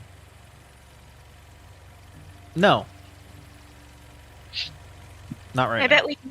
bet we need that missing piece on that control board to hear something. Are the headsets connected to anything? Is there a wire? Yeah, they're both connected to a similar place on the control panel. Okay. The plugs are they're right next to each other. I can see if I could try to repair the control panel. I don't know anything about electronics, but... Can I assist him with also no knowledge in Can this electronic be a repair? team effort? Yeah, I mean, I can... Well, there's nothing really to repair. It's just missing a piece. I was going to say you could roll electrical repair with a bonus die, but I mean, there's nothing really much to do. It's just missing stuff. Are you talking about going to get some of the pieces from the other room and trying to figure something out? That's what I was thinking. Oh, okay. Considering you don't... So I'll let you do one of two things. You can either make an electrical repair roll to try and figure out what some of these pieces are, and then I'll let you make a second electrical repair roll with a bonus die from them helping you try and put something together. So that's two separate repair rolls. The second one gets a bonus die. Or I'll let you make one repair roll with a penalty die, and that would be for just kind of brute forcing it, just picking stuff up and trying to put it in. I'll go the route with 2 rolls, but I'm going to fail the first one. Trust me. Yeah, that's what I failed figured. it. I actually fumbled it. Okay, well, this is actually you don't think any of these pieces would work. This is old technology. This is the stuff that they put in, old telegraphs and stuff. It was Dinosaurs. Dinosaur technology. This is not modern technology. What is this? It's ancient, almost. From my technical standpoint, this is a very outdated piece of equipment and probably doesn't work. Let's just ignore it. I do not know enough to refute that. It doesn't sound right, but I trust you. The man who's been living in the wilderness for 18 years. I mean, I would assume he had to fix up some cars and some things here and there. Fix up some trees, maybe. To keep himself going, probably. Yeah. I don't know what's happening in Australia, so... I just assume all Australians can get by on a little bit of mechanical abilities. Is that Let's move on racist? to Yes. Let's move on to the third room. Yeah. Just straight up yes, and then moving on.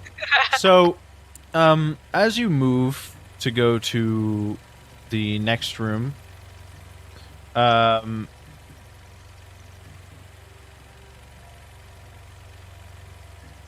who's going first? I am.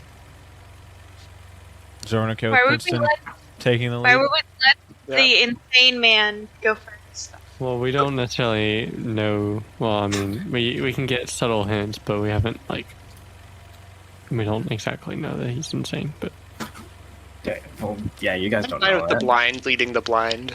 All right. I'd be behind Crazy Cal because I don't know what he's going to do with that TNT. Princeton. Yeah. As you're walking forward, I'll describe it as you're rolling, but go ahead and roll me a spot hidden. Oh, boy. You're looking fail. into the room. It's a large. Okay, it's a large circular room. It's mostly empty, but you can see there's some high benches holding something that's kind of far away, so you can't really see it. But as you go to enter into the room, you hit what feels like a wall, almost. And the rest of you looking at him as he does this, you can see as soon as he runs into it, there are vertical electrical fields kind of in front of through this archway, essentially. Princeton, you walk into it, or they're horizontal, I'm sorry. You walk into it, and you get a shock. Holy. As you pull back, you take 1d3 shock damage. Oh, I just dropped my die. And I take 2 damage. I'm back at 8.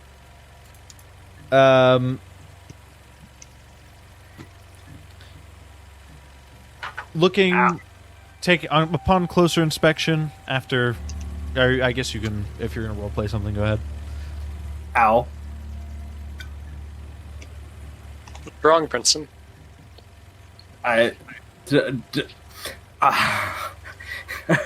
There's electricity.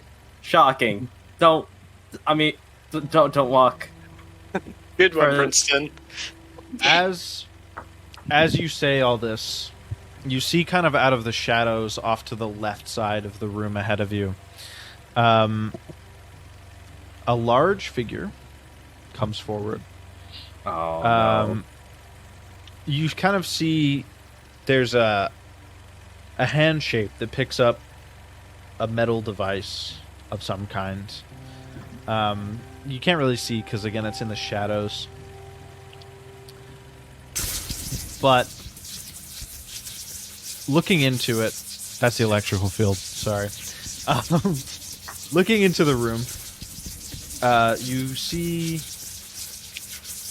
a figure moves forward, very similar to the figures in the paintings, but it's more clear. Seeing this in person and not in a painting that's God knows how old. It's a large cone-shaped body with 2 arms ending in claws. Another appendage coming out of one side of its cone-shaped body with, again, some kind of organ on the end. And then its head seems to be able to turn almost on a swivel. But on the front side, there are 3 bulging red eyes and large tentacles coming out of the bottom of its, what you would probably try and call a face. No. And, roll a sanity check for seeing this creature. Oh, no. I fail.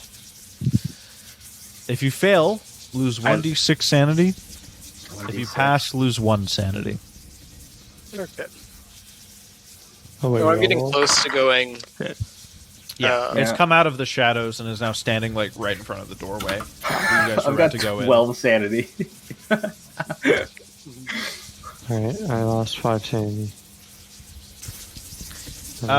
Speed run to 0. Let's go, boy.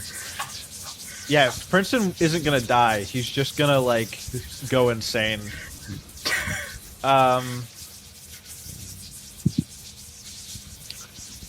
Princeton, roll a d100 since you. Yeah, I don't know why I didn't do that About already. madness. 31. 31. All right, here you go, Princeton.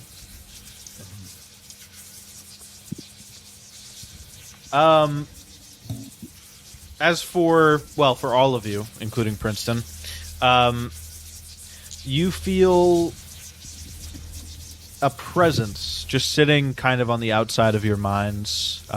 It slowly is trying to push its way in. Do you let it, or do you fight back? Fighting back. I don't want that to happen again.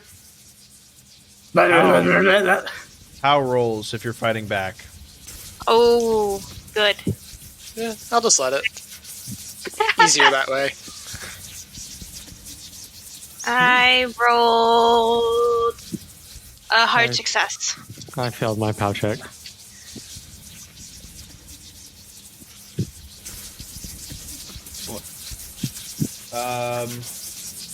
It also rolled a hard success, but you're defending, so you are able to keep it out.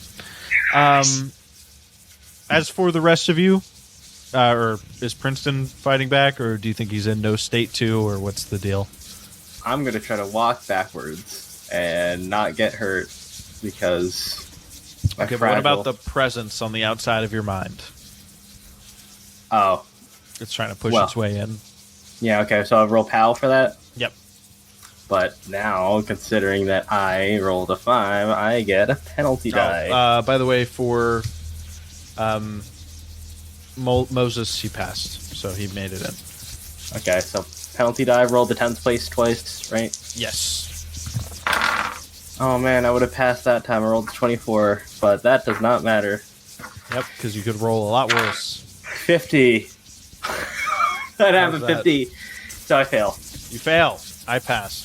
All right. So everyone, I guess, but for now, not Godfrey until he gets back and I ask him. Everyone but Amelia. What's up? Madeline. Madeline is what I said. No. Everyone but Madeline. Don't say roll. You save. hear this voice in your head.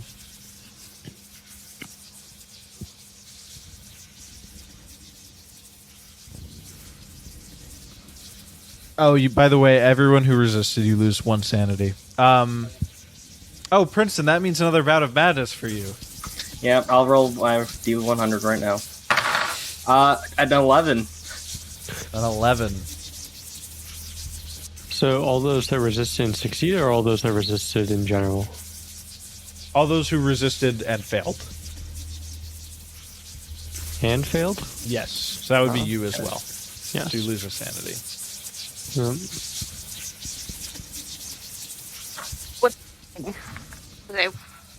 I won. Okay. Right. Yeah, you did. So you don't lose any. Okay. Oh man. You hear this voice in your head, and it goes, "Oh well, welcome, I suppose, to my prison. Would you mind turning off the field? Oh, Godfrey, a creature just walked out in front of you. It's stuck behind an electrical field in the next room. Roll a sanity check. If you pass, you lose 1. If you fail, you lose 1d6. And then also, you feel a presence on the outside of your mind. Are you going to resist it or let it in?" You're muted, by the way. Yeah. I'm team resisted all the way. Okay. So we'll do that first. Go ahead and roll a POW check to try and resist it. I was like 90% sure you were going to tell me that I died while I was gone. By the way, dynamite got Yeah. thrown and Yeah. the tunnels caved in. You're How like, one insane and Godfrey, third while you were dynamite on gone, you. you died. Pow, pow, pow. D100. What's my pow at? I got Okay, a I hard failed that. success. Oh, okay. Well,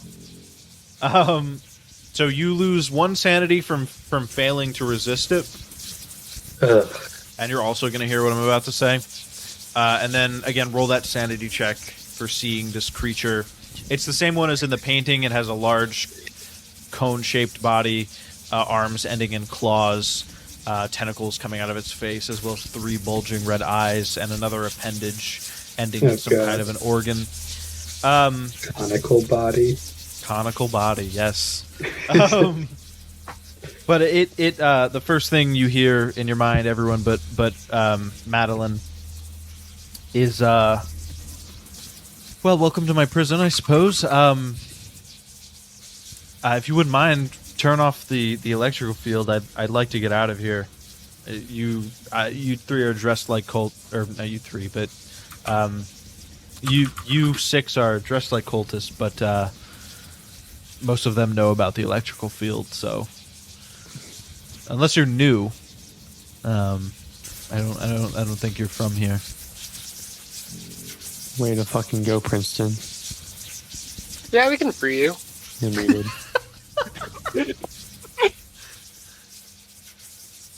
What do we need to do to turn off the electrical field? So you open the fuse box. You can just flip the top two switches. That should turn off the fuse box is right over here on the right side of my prison. If you just flip the top two switches, it should turn off the electrical field. Okie doke. So I go and turn off the two switches. I'm just sitting. Okay. Well, thank you. Thank all of you for coming and helping. I'll be off. I've got to return back to my time. And this relatively female voice kind of disappears from your mind, and this creature floats off past all of you and is leaving, going out to the tunnels currently. Well, See if there's any cool stuff in the prison. Garlic ice cream was her favorite. what the fuck? Where did that come from? But You might be onto something. That'd be pretty good. who is Princeton, are he? you okay? The gold retriever loved the fireworks each 4th of July. I think he may be in shock. That would make sense. Maybe. I Can mean, we listen, Can we this gag him? that seems kind of cruel. This creature was quite shocking, but Scum board.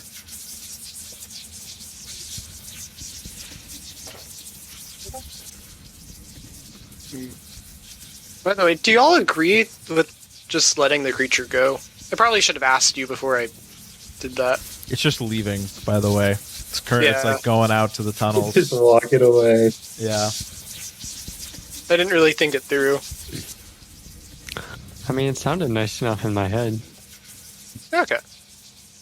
That's fair. So is there anything in the prison that would be useful? Well, I guess looking around the inside of it.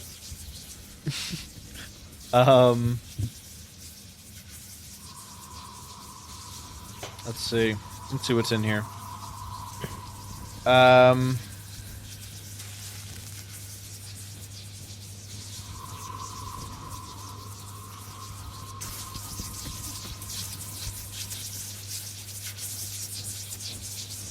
I mean, there's lots of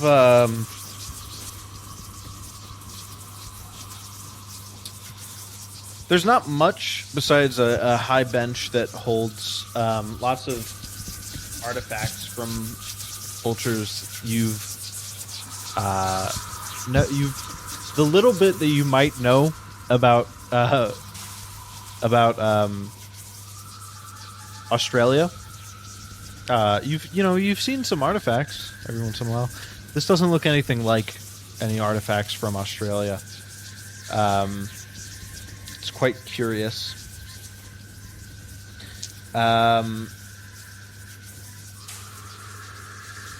And you can roll an intelligence roll looking at this bench if you'd like. Okay, I'm gonna got a roll. hard success. I rolled a 2. Nice. There's the missing panel is here from the control panel in the next room.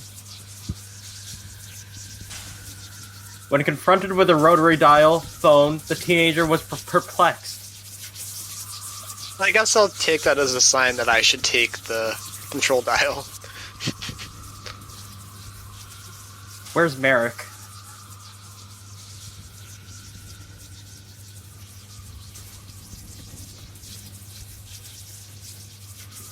I'm gonna go get that, whatever the control board thing. Well, I thought Sir God, Cal was. Yeah, picking it up. Sir Godfrey, you're British, right? Yes, indeed I am. Would you like some of these cool artifacts?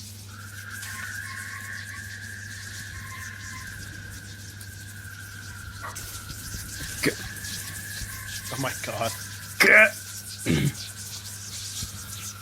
I guess not. Yes. Yes, I will take them. Okay. And keep them in a bag. Can you hold on to them for me? Actually, I'll grab them from you after we leave. Sure thing.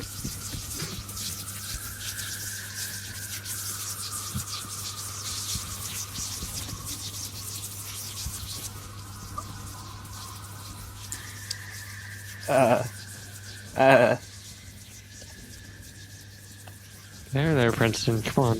No, let's move on now. Let's move along now. It's not often you find a soggy banana on the street. I know, Princeton. Let's just keep going. Come on. Yeah, let's try to repair that control board now that we have the piece. I'll do anything Madeline, do you for want to Merrick. try it this time? Sure. So I just hand her the piece that we found. Yeah. I go back to the control board. You want to roll an electrical repair roll? I'll be helping her out, giving her You encouragement. can do a bonus die. I will try to direct her, trying to speak to her. I don't get 2 bonus dice. Princeton might be a penalty die. I'm gonna spend 3 luck because I rolled 13. Wow. Okay, the first one I rolled is like a 60, and then I rolled a 10.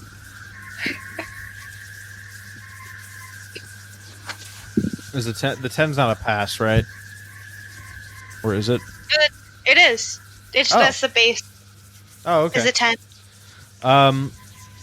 Yeah, you're able to get it hooked back up after a few minutes. But you do hear coming back down the hallway.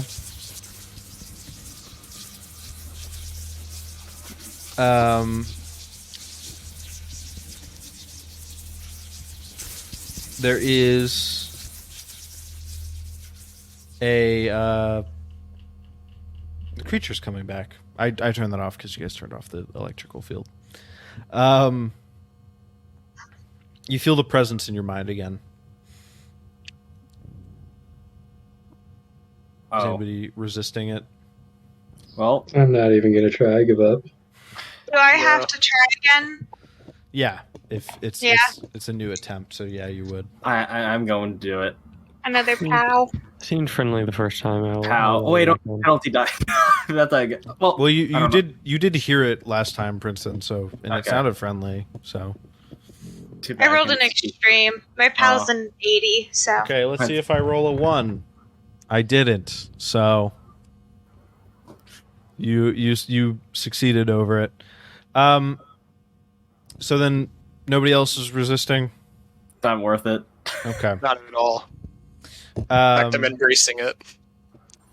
I embrace it so much. My I could speak again. well, you Can hear in your mind. Oh well. Hello again. I left pretty quickly, but I see that you're still here. What is she doing over there? I refuse to acknowledge that you exist. Who? No, I'm not going to listen to you. Your friend over here is weird, and she kind of, you see one claw kind of motion towards Princeton. It's a different voice in her head. Don't worry.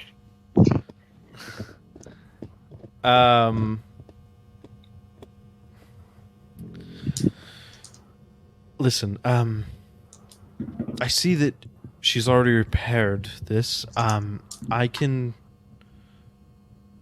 try and use it to free those who have been controlled to mine, put under the control of Robert Houston. Wait, what? Robert Houston, sorry. No, I mean, like, this is a mine? Well, this isn't a mine, no, but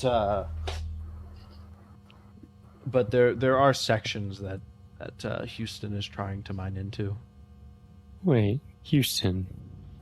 I'm gonna try and recall what check. I think he was the therapist for the Carlisle expedition. Yes. Yes. Yeah. It's a good note. Moses recalls this, and he's like, "Wait, I refuse to acknowledge. Houston did all this?" Well, yes, he kidnapped me. It is Robert Houston. I was right. Sorry. You said what, and it made me doubt that I had his first name right. Excuse me, but yes, he kidnapped me, and he's been using me to control prisoners to mine for him. That's what this device was for. It was so that he could force me to do things using my... I think in your language it's called telepathy. What is your name? Well, my true name would be unpronounceable in your tongue, but... Or what are you? You could...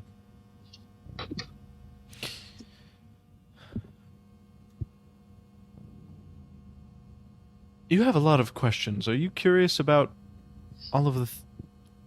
Have you seen a lot of weird creatures in the past? Would you like to know more about them? Well, I can't say I've seen a lot of them personally. I've certainly heard about many of them, but we have seen... I have seen a few over the course of the past couple weeks. Just this... Well... I don't know why would he use you particularly? To answer your question, I'm a member of the great race of Yith. I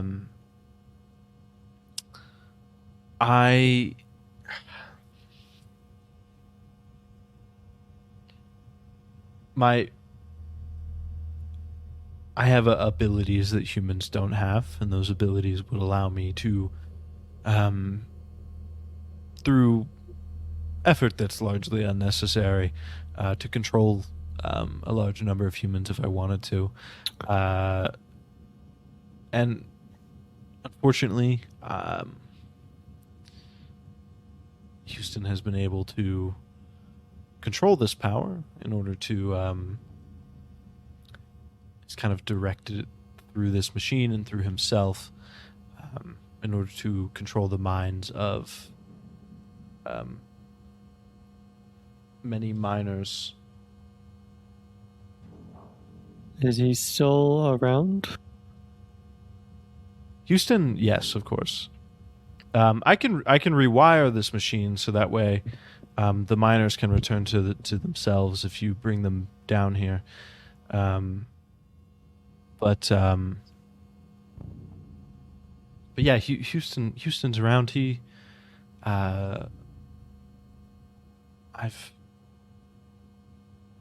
I usually read his mind when he comes down.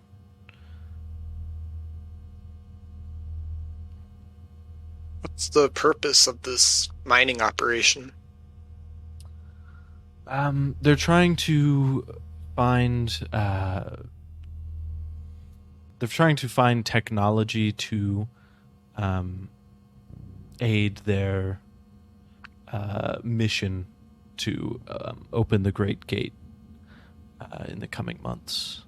They're taking our technology, the Yithians. We go extinct quite a long time ago, but we're around because we have the ability to travel through time.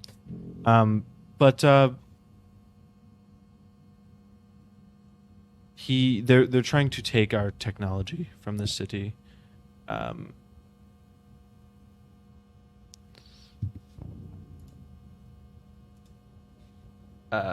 In order to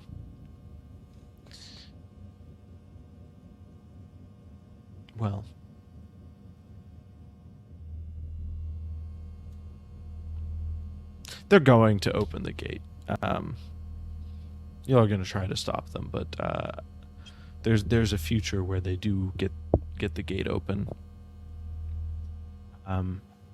That's what they're using. The point is they're mining for the technology. They're taking the technology out of previously unopened rooms and cities or buildings of ours, and sending it off to I believe the region's called England, where it is being manufactured into pieces of gosh, I think they set it up in some kind of explosive and opened the gate. They I don't know exactly how it happens, but I've seen the future where they do it. It'll be quite horrific for you. I won't be around. Well, as she's explaining this, I guess I'll try and fix the machine. Well, Madeline already did that. She's kind of like, I would assume she's like probably putting the finishing touches on it right now. She's like got the console back in. Yeah.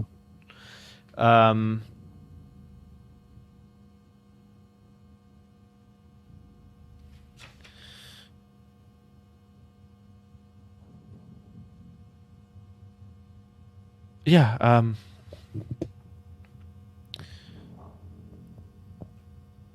I would imagine that you'll find if this is the timeline where they achieve their goal, I would imagine you'll find it pretty horrific. I apologize to you in advance, but that's history. This is terrible.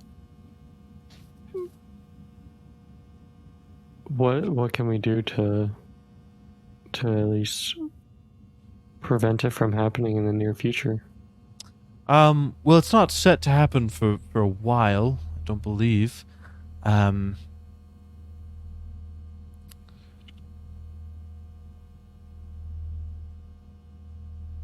They may be able to push it up to a different eclipse, but it's not supposed to happen until I want to say December or January.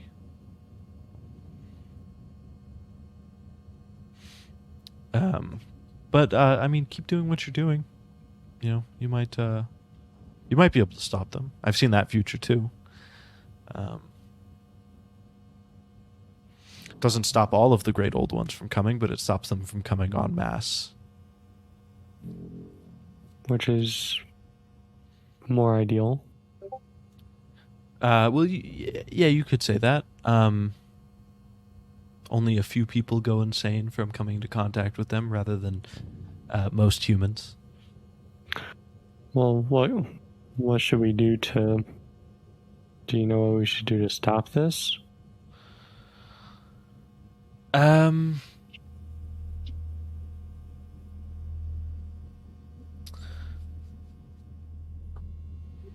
I wouldn't want to meddle. You guys are you're all on the right path. Okay. It's just it's going to come down to the final circumstances. So in the here and now, and what you've done up to this point, which, again, I'm not sure. I've been locked in this prison for quite some time. so right now, how do we free the minds of the miners? Well, I can rewire this machine, and if you bring them up here. I believe they're cages on wheels. Or you could knock them out if they get set loose on you.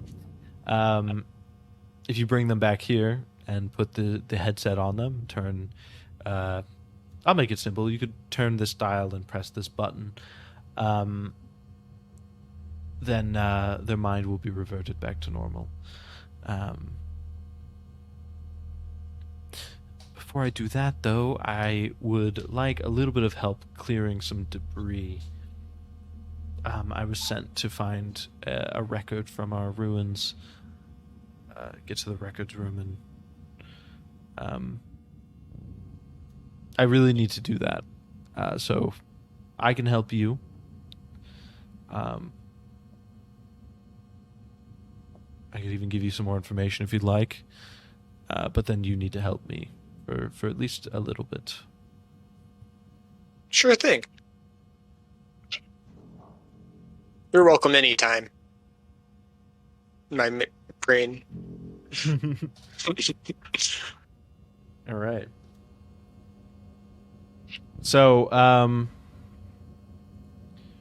she kind of floats over to the control panel, turns some switches, flips some dials, disconnects and reconnects some wires in different locations. Wow.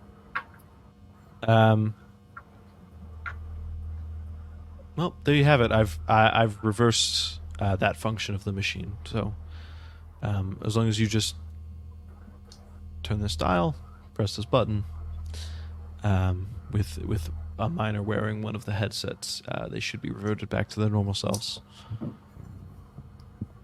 Huh.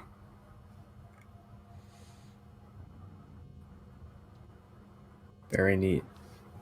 We should probably tell Madeline what's happening. Yeah, I feel like Madeline's a little bit out of the loop here. I fixed it. I've been chilling with it. Press some buttons. What would we do without you, Madeline? I mean, Nothing. I would have been dead. So, thank you. Yeah. Yeah, our friend here wants us to go to the record room and clear some debris. And then, Well, I think it's going to take me a few weeks to get to the record room. So hopefully you could stay and help me for as long as possible. a few weeks. That seems quite long. Well, I've seen the future where you stop the opening of the gate and the future where you don't, and I mean, whatever happens. Might as well help me out. Right? What's the good ending here? Well, I don't know if there's a good ending to history. It just unfolds. There's a time before humans, and if the gate opens, there will surely be a time after humans. I'm scared. So, I mean, I suppose the good ending of the human race would be it not ending yet, if that's what you mean.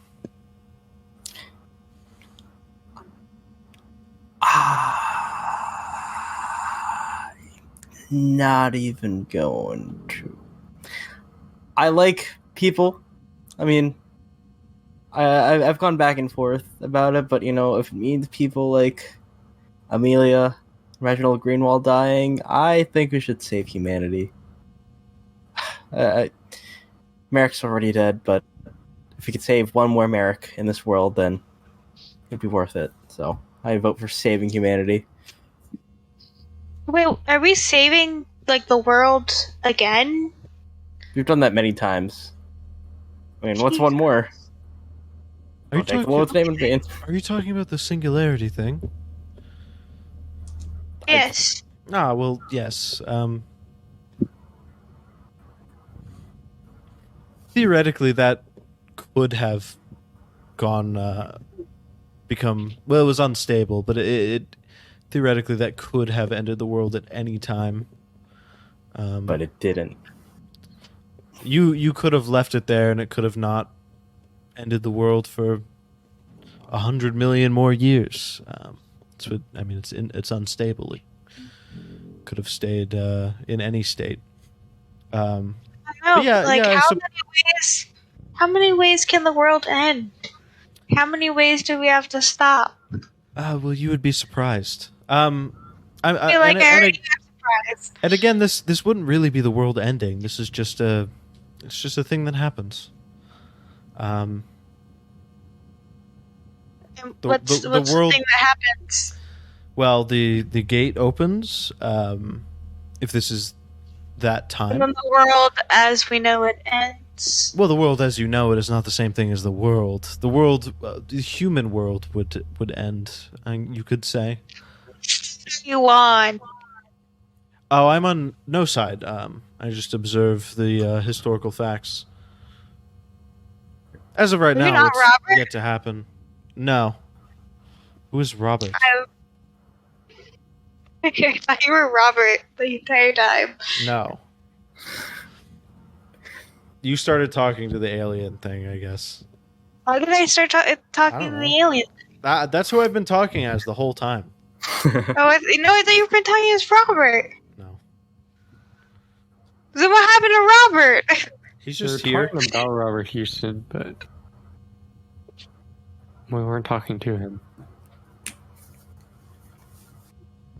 Are you talking about I didn't- McWhirr? Or not McWhirr, Mackenzie? Yeah. Mackenzie I is can't here. talk to them. I can't talk to the alien. He's not in my head. Alright, well then stop talking to me. I've been talking to the alien the whole time. You should be playing as the character that you are. I am. I have been. There's some discrepancy in the lore right now. I'm very confused. Yeah, This is- Madeline, this who is are a you different talking to? timeline. Okay. So, Mr. Alien voice in my head. So I think what our plan could be is we confront Dr. Houston and we try to free the miners. Then afterwards, if we're still alive and are in incredible need of medical attention, we can maybe help you out. Does that sound fair? I suppose. I would be able to find the record room before the gate opens, regardless of if you leave or not. I would just really appreciate at least some help. Well, I have dynamite. That could speed things along a little bit. If you don't mind busting Well, open a few walls. The problem with that is I don't really want the record room to be destroyed. Yeah, I'm on the way to the record room. I would prefer to not take that chance, personally. It's just my preference. Why is everyone in this universe opposed to me using dynamite? Well, I'm just opposed to you on principle of using it in an enclosed space where it could rupture the ceiling and kill us all, potentially. As you say, what happens has already happened in some timeline. Or something like that. Well, just what happens will happen. So there's no avoiding it if that does happen. Say la vie.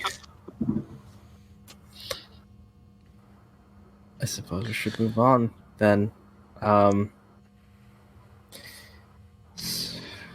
guess we should ask where the miners are.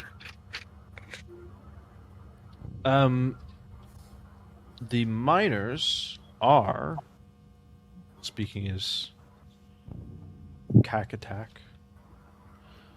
Kakatak is the Alien voice. alien's name. Wow. And you said it wouldn't be able to be spoken by Well, by it's- English tongue. It's not. It's simplifying it for you. I was going to Wow. say that, but somebody interrupted me. I don't remember who. Well, the prisoners, when they're not mining, they're being held as prisoner in the on one floor of Robert Houston's headquarters. Do you want us to go there? If you'd like to free the miners, then you want to go there. We should go there. We're good people.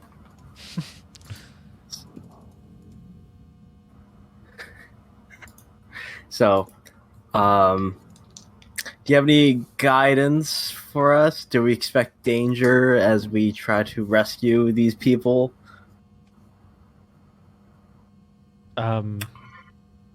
Well, they might attack you.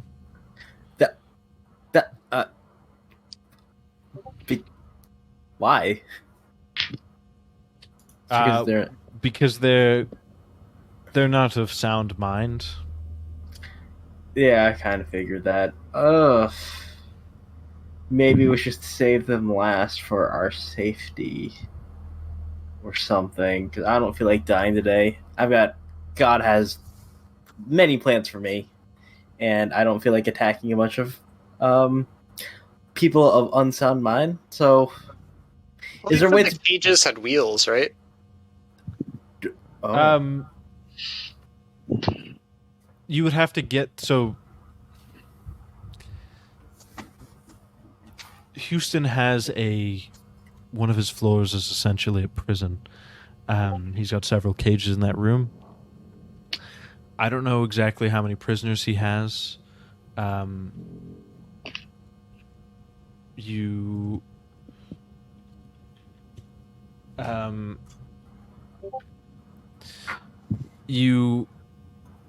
might be able to fit all or most of them in his mobile prison. He uses it for just for cult victims, so I'm not sure if... Or just not cult victims, just for victims of the cult's rituals. So I'm not sure how big it is or how many people will fit in there, but you should be able to move some of them if you can coax them in there.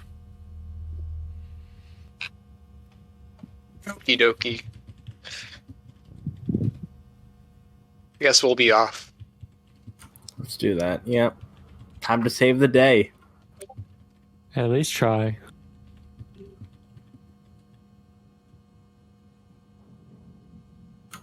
Okay, so you guys are off? Yeah, we are. Hell yeah, we are.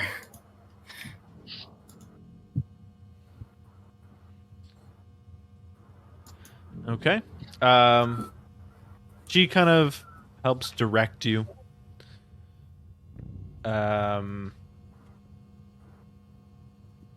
It's not far from here.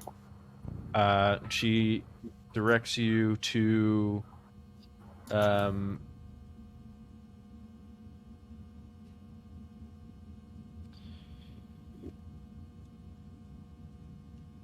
the Houston's headquarters. You head inside the first floor. You can see there are stairs on the opposite side of the room leading up. But this is a lot. There's a lot of crates and barrels in here. Petrol drums, pumps, spare generators, lots of just equipment for mining and for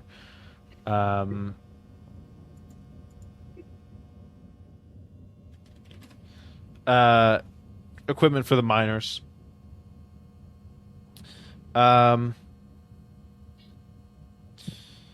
Looking around real quick, you watch the alien look around, and she pulls out a few. They're weird pieces of technology. They're strange. You're not quite sure what they are, and she kind of puts them in front of you, and she just goes,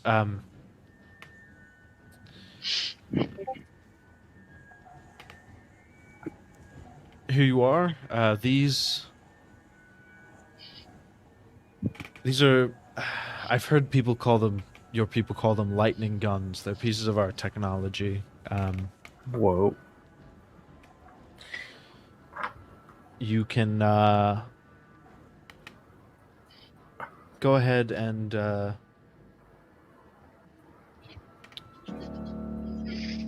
here's 2 of them for you. I'm taking the 3rd one for myself in case.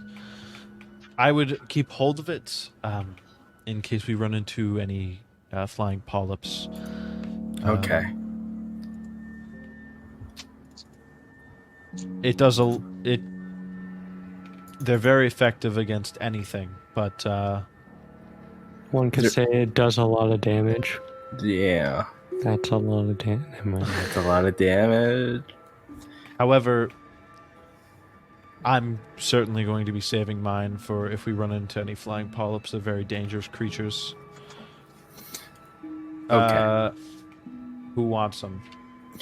I will take one of them. Moses is not proficient enough in his firearm skill to take one, and he acknowledges that, so he does not take one.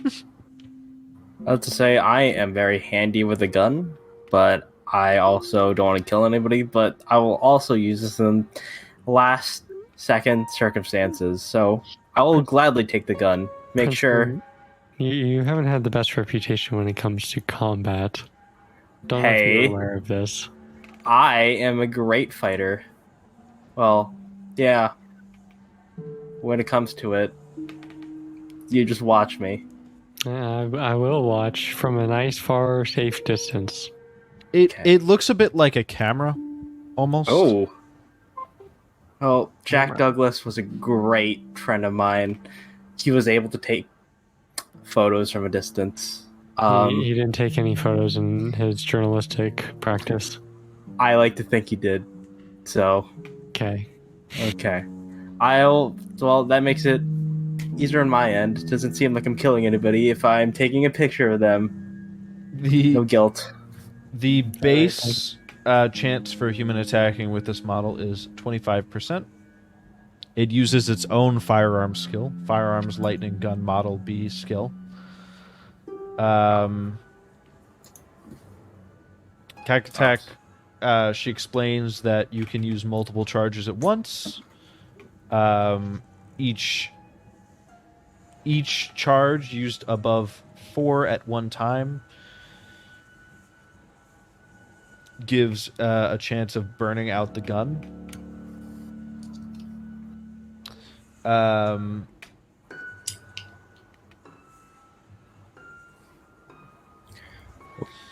Each charge, this is for you out of character, inflicts 2d8 electrical damage to the target.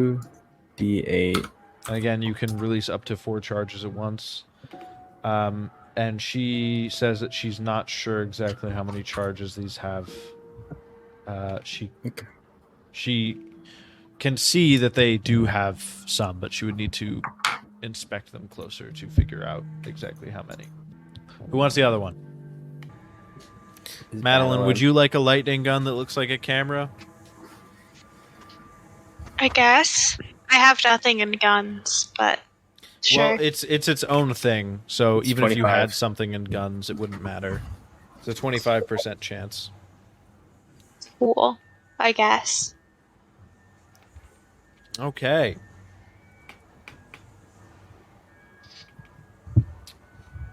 I don't even really know what it is, so I'll take it.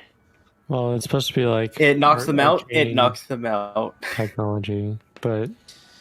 So it's not really meant to be, like, super understandable. You can basically... Kakatak explained how to use it. You can use multiple charges at once. Each charge does 2d8 damage. Every charge past 4 has a chance of burning out the gun. Cool.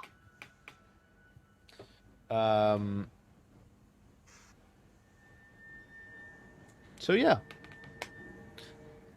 There's lots of other stuff in here if you wanted to take a look around in some crates and stuff. But Kakatak explains that on the next floor is where the prison is. Is there anything of use in combat? Otherwise, okay, I'll just open up one. Just one crate.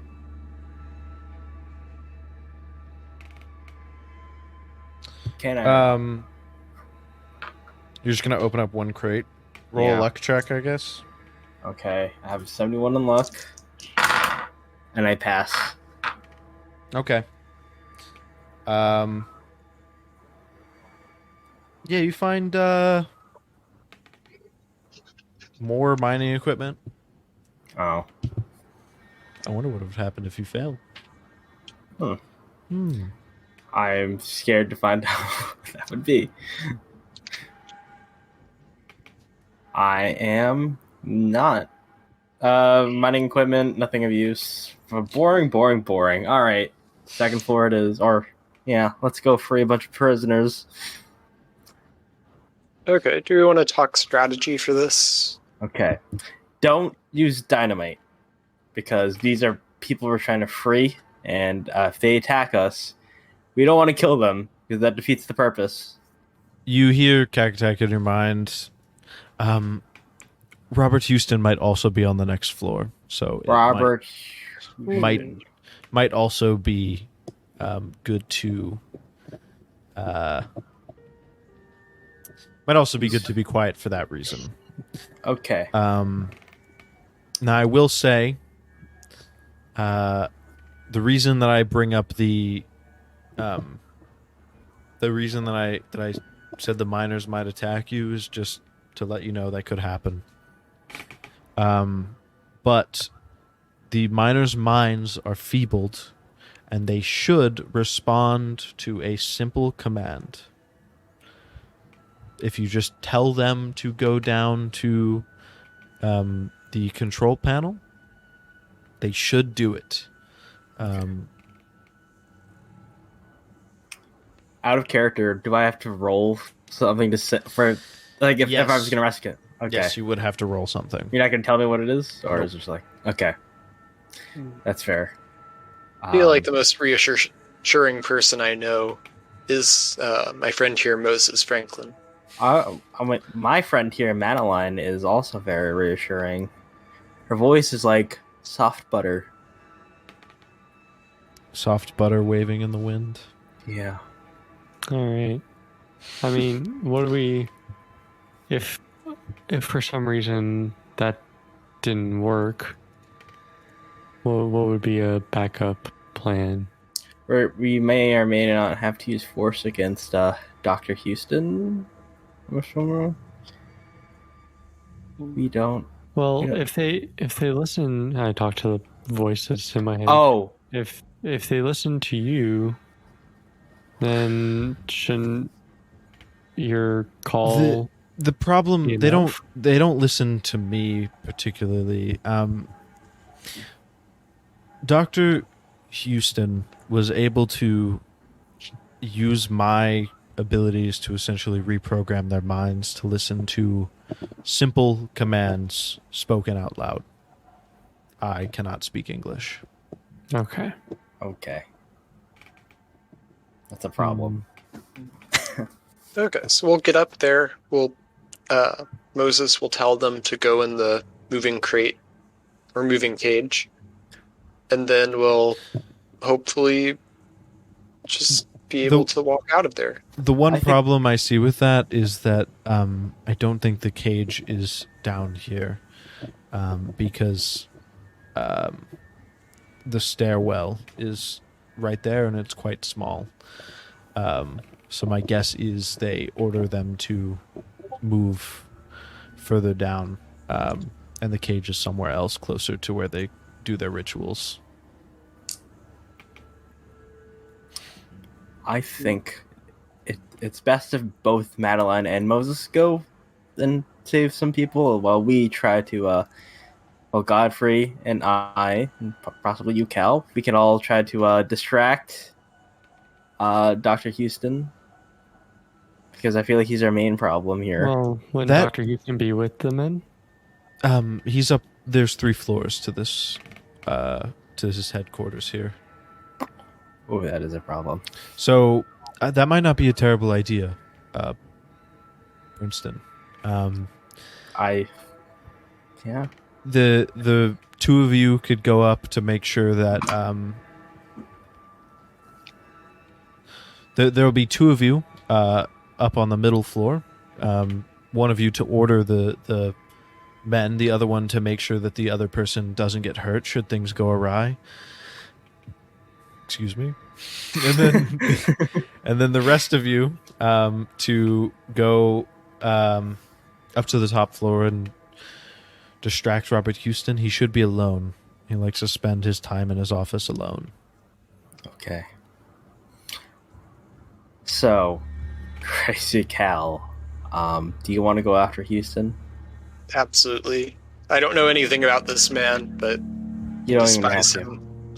I don't like this man already. But Princeton, you and Godfrey would be the ones Yeah, Princeton and Godfrey should probably go up there. okay. that would know about Houston more than anybody else, because you guys are the only remaining survivors of the original group. Okay.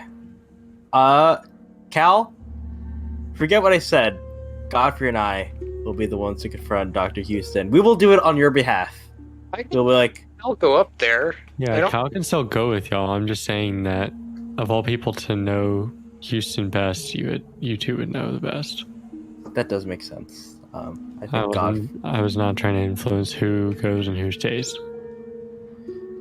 I don't know. There's a lot of leverage in a conversation when you have 6 sticks of dynamite in your backpack. Yeah. And I'm all about leverage. Okay. Well, I'm all about love. So, we'll figure this out. I feel like Godfrey and I are best suited to confront him. Maybe you could be our backup. Okay. I guess Okay. since Madeline doesn't have the voice in her head, I'll just sort of fill her in about like what we need to do. There's this strange voice in my head. It's telling me that we need to free these prisoners, and that they'll listen to us if we give them the command to go down to the control panel. What did they say? Control center panel? Something like that? Yeah, the control panel. Go down to the control panel. And that will set them free as they're, being imprisoned, whatever.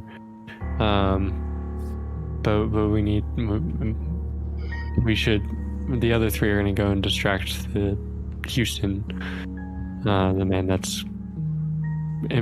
that is holding these prisoners captive while we free them. I will be waiting down by the control panel in case the prisoners get ahead of you. All right. And also, I probably shouldn't be seen by Houston outside of my cage. Yes, that is probably a good idea. All right. Well, let's go ahead and get a move on. Which way is Robert going? I'm very concerned about Robert. Do you mean Robert Mackenzie? Mackenzie. Yeah. He's gonna go help you guys with the prisoners. Okay. All right. Good. You started crying in a corner and got lost somewhere. Yeah. So, the whole group, all of you, start heading up the stairs. Robert Mackenzie, Madeline, and Moses stop on the second floor. There are whole cages full of people. Do the two of you want to give me a luck roll as the rest of you continue heading up the stairs? Is it combined or boy. just one of us? It's combined. Oh shit! If just one of you passes, I'll... Okay. I passed. Okay. I passed. All right, perfect. Whoa! So, yeah, there's whole cages full of people. Most of the cages are people standing just motionlessly, just kind of mouth open, drooling, like my head empty. But there's one cage full of people who they seem as if... How do I explain this?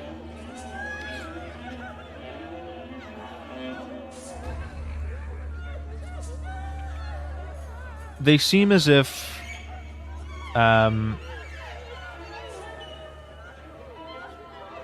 they're bloated and disfigured in weird places. And they seem to be in pain. Not necessarily of... probably of sounder mind than the others, but definitely not of sound mind at all. these are probably the ritual victims that Kakatak talked about. But in the rest of the cages, there are people just standing with their mouths open. And as you take a step forward, they start moaning really loudly, like groaning. Like staring at you, like very loudly. You think in the back of your head, Robert Houston might hear if you don't do anything. Is there any keys, anything that we can use to unlock these cages?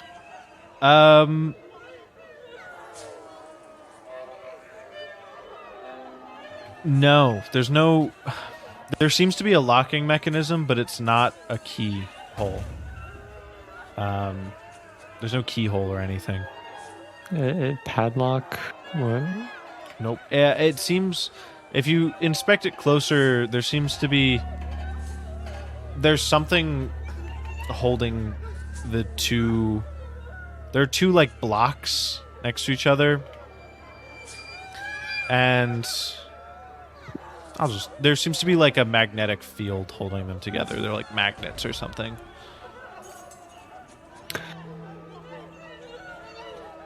I'll ask the voice in my head. Well, shit, what do we... She's gone. She's not here. What? She's gonna wait by the control panel to mind control these people when they got there. Can I maybe roll something to see if I can come up with a solution to demagnetize? Sure, you can roll an intelligence check. That is hard success. Okay. So there are two options. Usually these types of things have some kind of device. Perhaps, maybe there's... this place is filled with all kinds of weird technology. Maybe there's some kind of device that would unlock these things somewhere. The other option is you've seen magnets. You know what magnets do. You're a learned man. You think, like, no matter how strong the magnet, like, if you pull it apart hard enough, it'll come apart eventually. There's no device anywhere nearby. Not that you can see, no. Okay. Well, I guess since we need to move quickly, I'll try that as my first option. Since I'm just gonna start pulling. Roll me an extreme strength check. Oh god. Can I help them? Yes, roll an extreme strength check with a bonus die. I roll with a bonus die? Yeah. Cool. Oh shit. Well, I'm pretty sure. Yeah, no, I didn't. I got normal at best. All right. You're not able to pull it apart. Fuck. Can I try to pull it apart? Sure. Can I take With a over bonus die. upon seeing him try?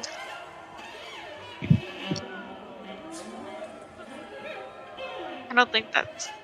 Well, you get a bonus die. I rolled a 22, my strength's at 60. No. Out of 22, you could spend luck. You That said is your strength true. is 65? Yeah. I need a 13. Yeah. So it'd be 9 luck. I'll do it. Why not? But we need to do multiple cages, right? Or is it just one? I would, like, you figured it out. Like, you get a lever or something, and you're able to. You figure out how much strength you need to apply. Like, it works. So you're just gonna. It might take you a while if without more rolls, but it's going to. You would be able to do it. Okay. For sure. While you're doing that, let's go up to the 3rd floor. Ding. Godfrey, Princeton, Cal, are you all sneaking in to this room? Yeah, we are. You come up A the little bit of a stairs. sneakster. You come up the stairs. There's a closed door. You can hear music coming through the door and the crackle of a fireplace. you think.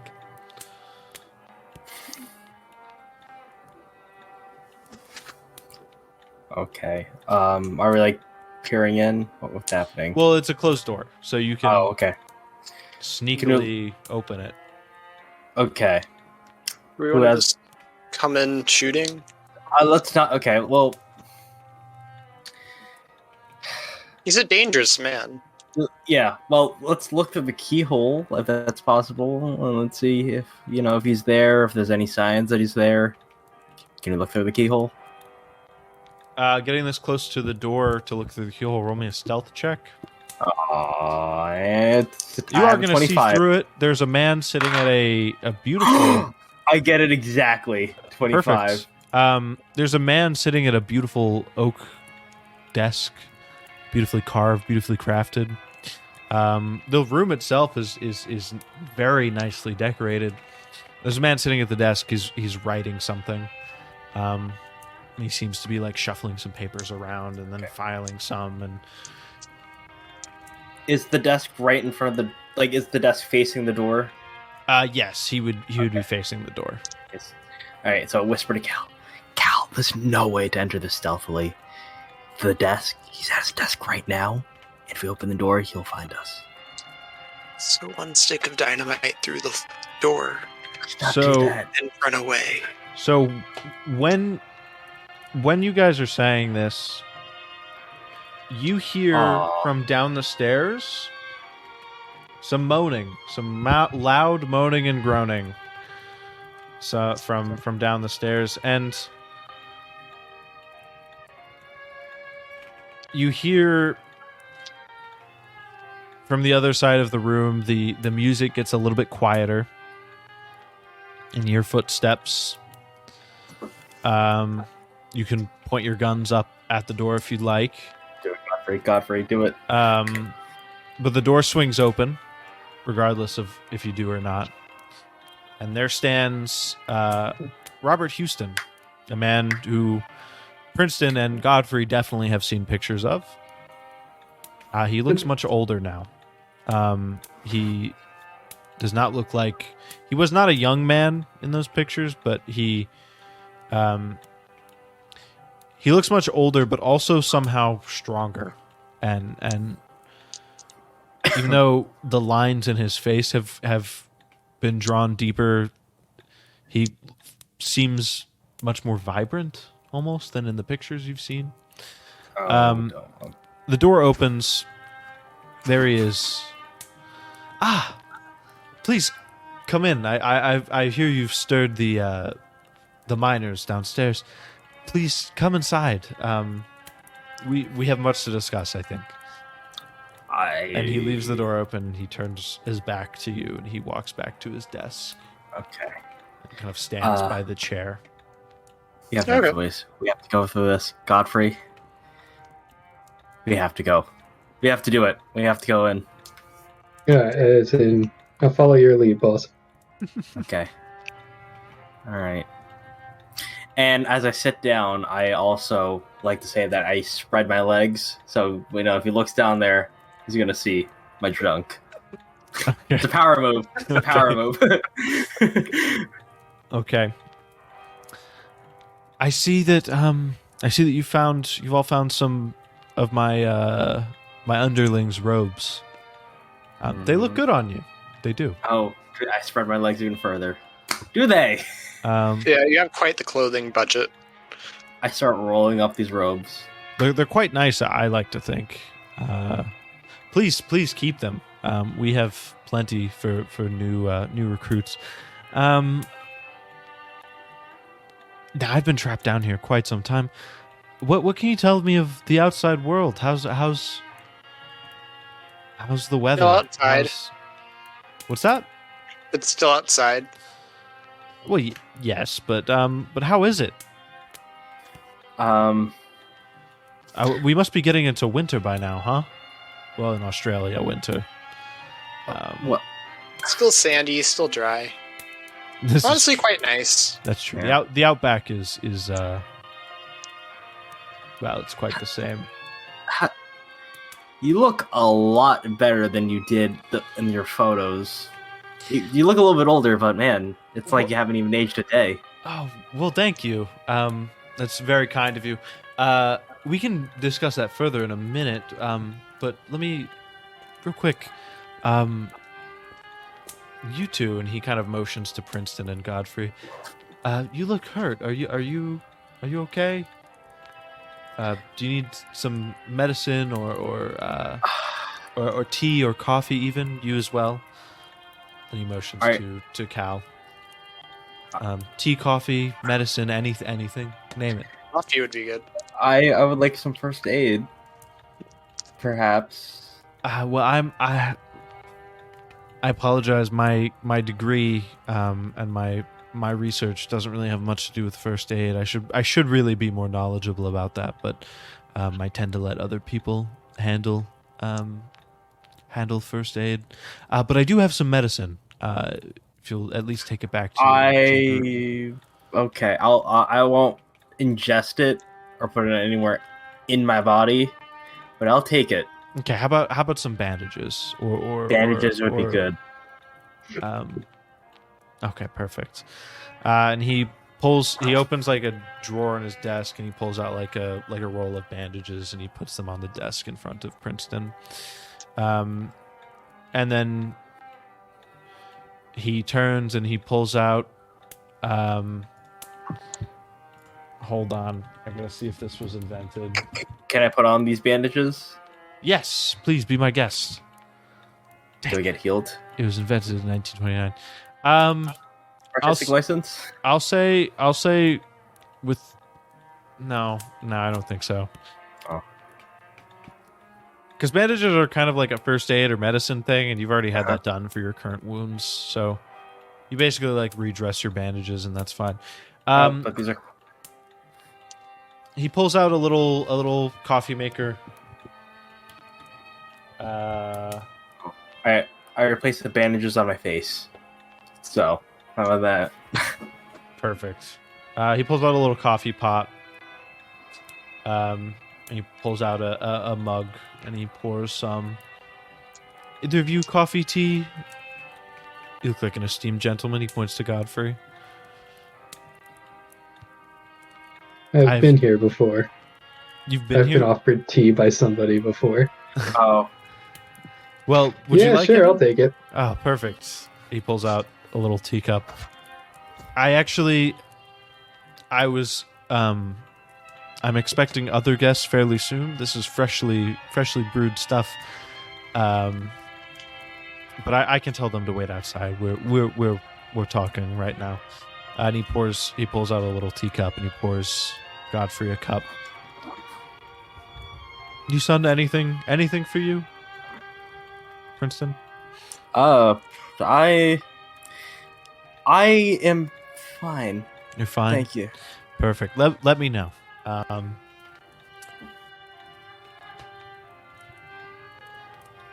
Now, I hope you are all in good health, aside from your wounds. But I suppose you have a reason for visiting me? Might I inquire as to what that might be? Cal, why aren't we here? Well, I guess we can just be honest. We don't want the world to end. At least the world that we know. Well, don't think of it as the world ending. Listen, my great master, Nyarlathotep, he has promised that his followers will rule the new world. Oh. I mean, does that not sound brilliant? He brings gifts to humanity. Well, the visions that I've seen of what will happen, what will be, it's wondrous. I've already had my run-in with Nyarlathotep. He offered me something very similar, my job back at Princeton University, the respect I deserve. But I threw that all away because you know what? humanity is good. Father Dudone showed me that humanity is worth saving. So, I can't believe that you betrayed the human race like this. Frankly, I find it disgusting. That It's is the all. most sane thing you've said all day, Princeton. What can I say? I have my moments. A good moment of clarity. Well, listen. We have a ritual pretty soon in the Purple Temple. If you would just join me for that, you can watch the ritual to Nyarlathotep, and if you enjoy, perhaps you'll swear your loyalty to him, and you'll join me as the ruling class of the new world. It's not very likely, but frankly, I feel like we've got no choice but to follow what you've got to do. Well, of course you have a choice. I would hope that you wouldn't make the wrong decision here. Back the wrong horse, as it were. Listen, the based off of what you've been saying, you're here to stop our plan, or try to. Absolutely. But, I mean, I've seen the visions. Nyarlathotep succeeds, and he told me maybe it doesn't happen this time. Maybe we fail. Maybe we aren't strong enough for him. But he'll just try again and again. And we'll stop him every single time. He'll Maybe- he'll try for thousands of years beyond the time we're all dead. There is one thing that you are missing about humanity.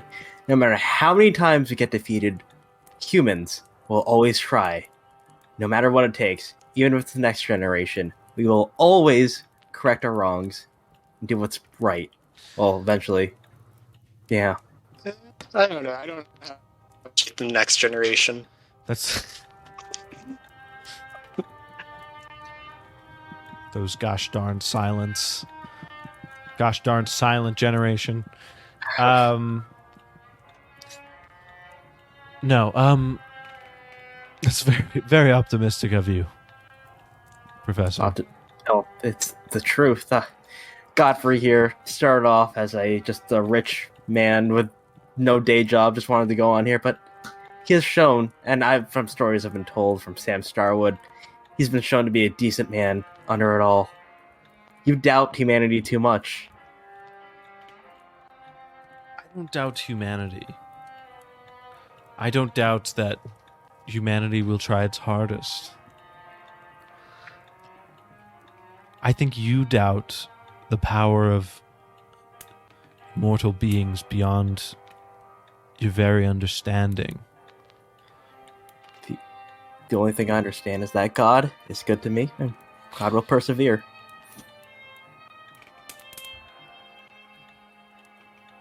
I think if you met God, you'd be crazy if you laid eyes on the true God. Oh, That is a deep philosophical question. yeah. Often up for debate, though. It's not really a question. I haven't It's a laid question. laid eyes on him myself, but I've seen a lot of kinky shit too, bro. Well, I mean, if I a can- God- I- Brave enough? I can ask Nyarlathotep to show you visions of the true God if you'd like. If a God makes you go insane by looking at it, it is no God of mine. God is compassionate and loves all human beings. He loves his creations. I'm not sure that the God of yours, as you call it, exists. Even the gods that don't mind human beings don't love them. Well, that's where you're wrong.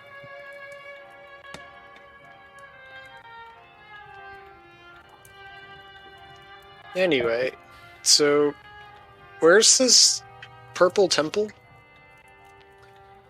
Well, So- we can I have a balcony overlooking it right over here. And he kind of leads you out the door and up the stairs.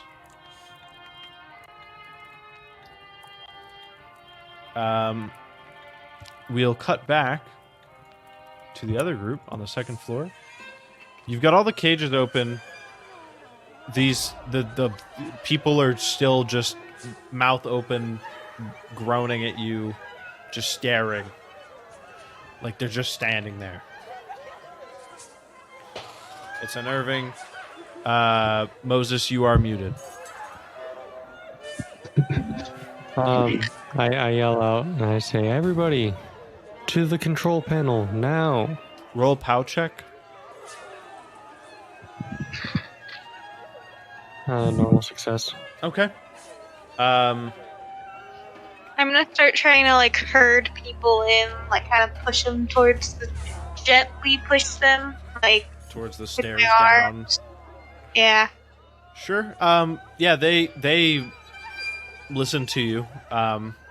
There's now a herd of like almost a stampede of miners, of Aboriginal Australians who have just had their minds ripped from them, now coming down the stairs, coming towards you and filing down the stairs.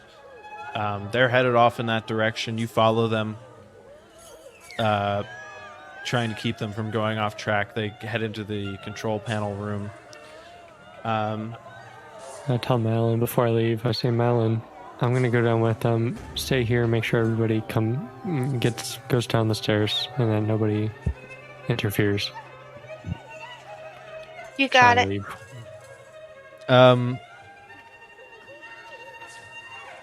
The Yithian is waiting for you, and as you enter into the control attack, as you enter into the control panel room, you feel that presence on the outside of your mind. Yeah. Okay. You're back, and I see you've gotten them. Here, help me. Help me to fit them with these headsets, and I'll quickly try and give them their minds back. Yes. They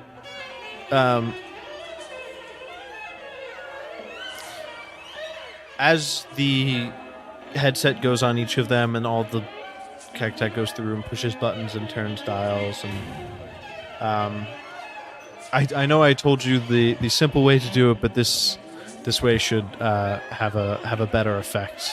I just thought it would be too confusing for you. She goes through and she presses a bunch of buttons and does a bunch of stuff, and eventually you get through a lot of them, and as each one regains control of their mind, it's almost like their pupils are like super dilated. So the little light that there is in here actually this room is really well lit. The light that's in here, they start like covering their eyes and like squinting, and they can't quite see. And you hear Cactek in your mind just go, move them into the next room. I know what the sight of me can do to the human mind. Before they really come to, move them into the next room. And so you have this kind of thing going, this constant flow, right, where you bring people out, bring more people in, and sit them down. And eventually you get through all of them, and now they're all just kind of like sitting out in the tunnel. There's just a lot of people like sitting out. Well, now what? Well, I suppose someone's going to have to lead them outside of the city.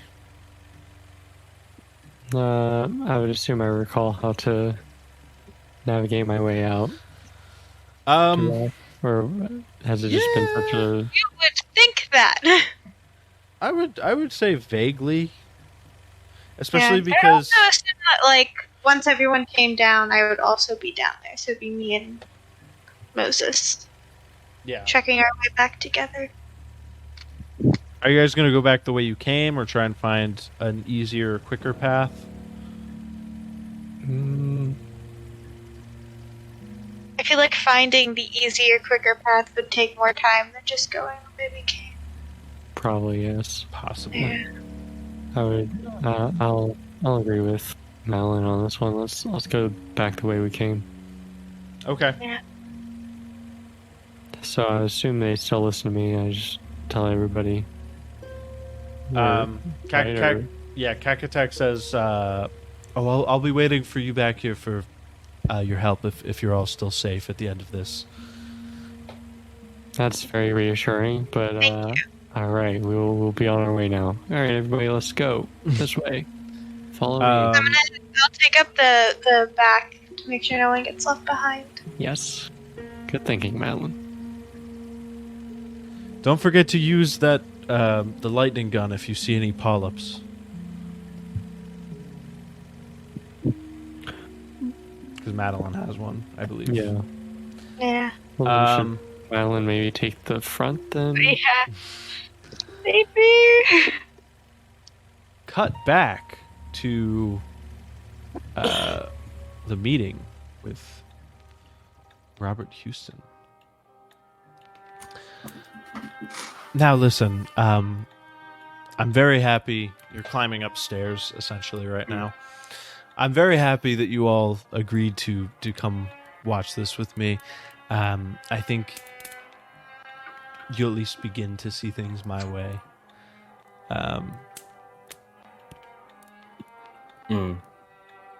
Indeed. Sure. That's what you believe.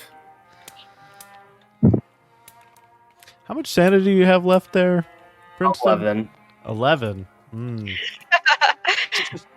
Very interesting.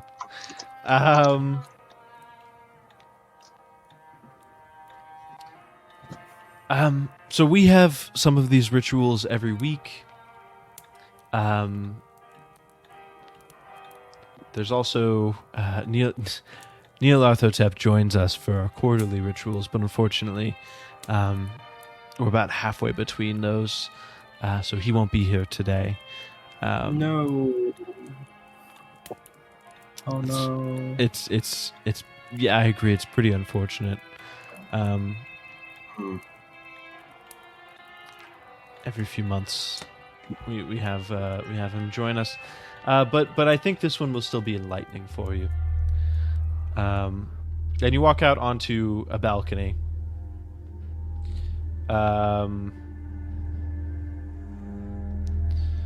You look out. Oh. And you can see across. This is a room very similar to the red glowing one, but it's a purple glow instead. Oh. You can see about 25 cultists standing on the floor of this room. They're very far away from you. You're high up on a balcony. But you watch as they're building a small fire. None of them are even looking up at you. On the floor near an altar. They chant and they're circling the fire. And as they begin to chant and circle, thousands, hundreds, thousands of bats begin circling above you, overhead. Oh.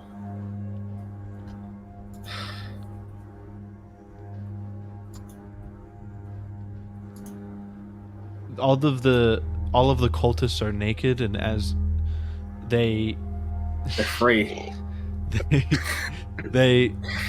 As they circle around the fire, eventually they make kind of a path through the middle of them, and they continue to chant. And then 3 people walk through this tunnel. 3 people who look, their mouths are open wide, they like slack-jawed. There's nothing behind their eyes. And they walk through they walk around this circle of... They walk through the entrance that the cultists have made into the circle, and they walk around the circle of cultists once, and the first time they walk through, they're getting hit with clubs. They're beaten and bruised and bloody. No. And then on the second time around, they get hit with clubs, or with flails, I'm sorry. But the flails are dripping with a brown, liquidy, gooey substance that you might recognize. It looks to be about the same color as what was in those barrels from before, but it seems to have thickened up into almost like a gel around the flail. And instantly, as soon as the flail comes in contact with these bruises and cuts, the area around the cuts where this goo has now, this brown substance has now come in, the person's skin instantly blackens and balloons into this huge welt wherever it lands. After they round the circle again, are you all still watching? Yeah. I'm gonna say I'm gonna look away because I can't handle all this violence. I'm begging. I'm starting to beg the guy to stop. Like, can you stop this, please? I'm scoped in. To the two people who are still watching, please roll me a sanity check as you watch. If you pass, you lose nothing. If you fail, you lose 1d3. I'm killing these sanity rolls, bro. I failed once so far. You continue to watch as all the victims survive the flails and then are bound to this statue of an aspect of Nyarlathotep you haven't seen before, but it appears to be almost like a giant bat, but like not quite. There's something off about it. There's a giant eye, one giant eye rather than an entire head, but wings that reach out on either side. Huge wings. Oh. Does it make a sound? Because now I might be looking. What makes a sound? Like being like the bat sounds or whatever. No. This is a statue. Oh, okay. I was describing the statue they're being bound to. Oh. There they sit. They appear to grow feverish, and their faces grow white, maybe a little green with nausea. And they appear to be those who still have control over their minds appear to be a little confused, lost almost.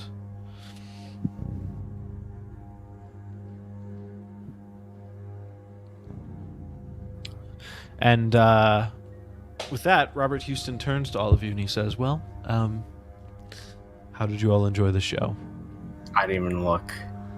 It was pretty gross. Well, please come with me downstairs and we'll discuss your possible loyalty to the crawling chaos, Nyarlathotep. I just don't think we're going to be doing that. Yeah, you kind of disgust me. Just a little bit. With that, I quickly grab my war boomerang and throw it right point blank at him. Okay. I just possibly killed 25 people. I don't know. I have a question for you, Justin. Justin, the player. Yeah, okay. Because you're on the East Coast, so you're going to be going the latest if we continue. I think we can finish tonight within an hour. Let's do it. Okay. Okay. All right. So throw this war boomerang then. Okay. Oh, a 6. That's an extreme. Extreme. Yep. So you do max damage, whatever that is. That's 14. 14. Oh my god. I'm very strong. Most of it's not coming from the boomerang. Oh. Okay. He yucked it with the force Oh of like my an MLB god. pitcher. Hold on a second. So as he sees you reach for your boomerang, let me roll something to see if he can get this off before you hit him.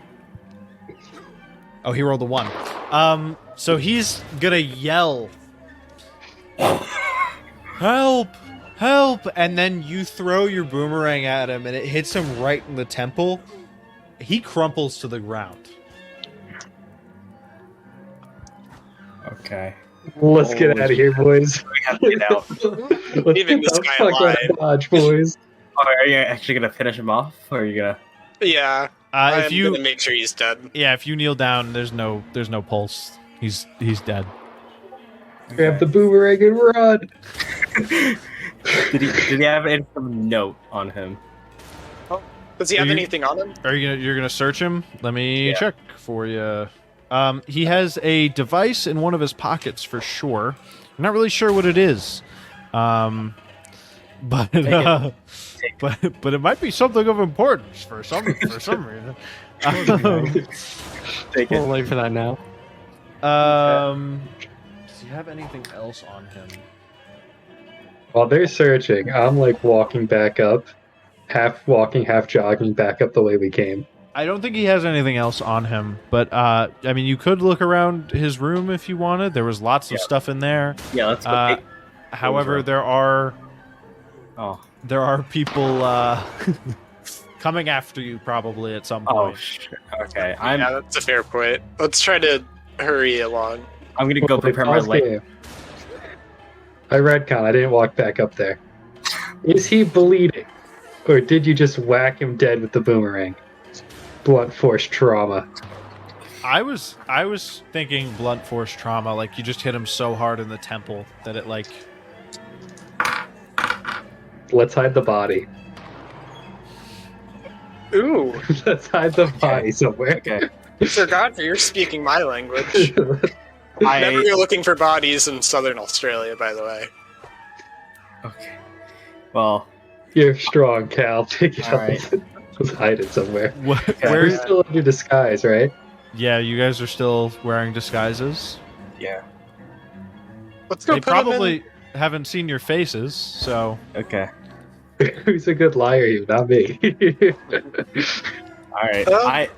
I hope the Lord forgives me for this, but I'm also gonna go prepare my lightning gun because we know how this is gonna end. Do we? He called for help, and not Where as a the joke. hell? Yeah. That actually we could Where the actually hell? roll with that. Okay.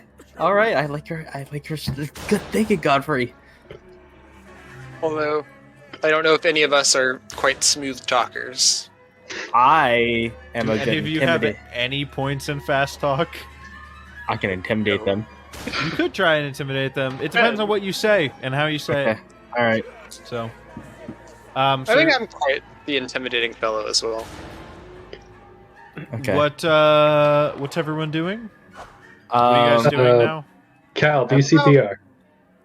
Okay. I don't know CPR, but I'll figure it out. Yeah. Weird. Just pretend. Okay. Okay. This can't go wrong, guys. So Wait, you're we should try to hide the weapons we used too. No, you can keep the boomerang. Actually, wait. We'll say we push the guy off the staircase. No, then they'll The find guy the that body. attacked them. Oh shit. Yeah. Off the staircase, huh? But then they might look for the body of the guy we killed. Let's do What's something- underneath the staircase? Is it like of long distance? Can you see the floor behind us? well, they're coming up the staircase towards you because that's the only way up to this balcony that you can see. We'll Whatever say you it guys was. are doing, you need to decide. Yeah, we gotta decide fast to come in. We'll say there was a guy that came from bats and turned into some sort of demon and killed him right in front of us, and then disappeared. Oh, And we're gonna try none to of make us are very good at believe that. lying. We should try to catch up with Madeline and Moses because they might be kind of screwed here too. Phillips, you have no faith in this plan. Okay, we need to have a backup. Or we could throw dynamite down the stairs. I don't think that's a good idea. Actually, that's my plan now. No. Sorry, Sir Godfrey. Godfrey, we gotta run. Oh, sounds like I can't talk you out of it, Cal. Have fun with that. So where are you throwing it down the stairs? Are you Second going? they come out of the building we came from, I'm throwing it at them. Okay, where are you throwing it from? Are you going down to like near Robert Houston's room, or are you just you're staying on the balcony and just throwing it down there? I'll Throw stay it- on the balcony and throw it down there. Can you If y'all throw- want to run to Houston's room beforehand, you can. I wanna. Okay, we probably don't have time to search Houston's room, but we have to make sure that there are no remnants of what he's researched, and we have to make sure that everything is destroyed. Can I run in there and do a quick appraisal check? Oh, okay. I will let you guys run in there, and then as soon as you get inside,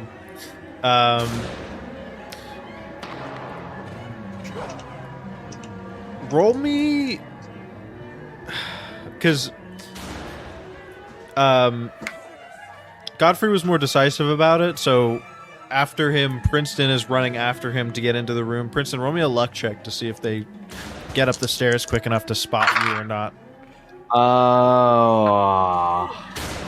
They do. I hate you, Phillips. Okay, so I have a 75 in luck, and Princeton- Oh, chutzpah.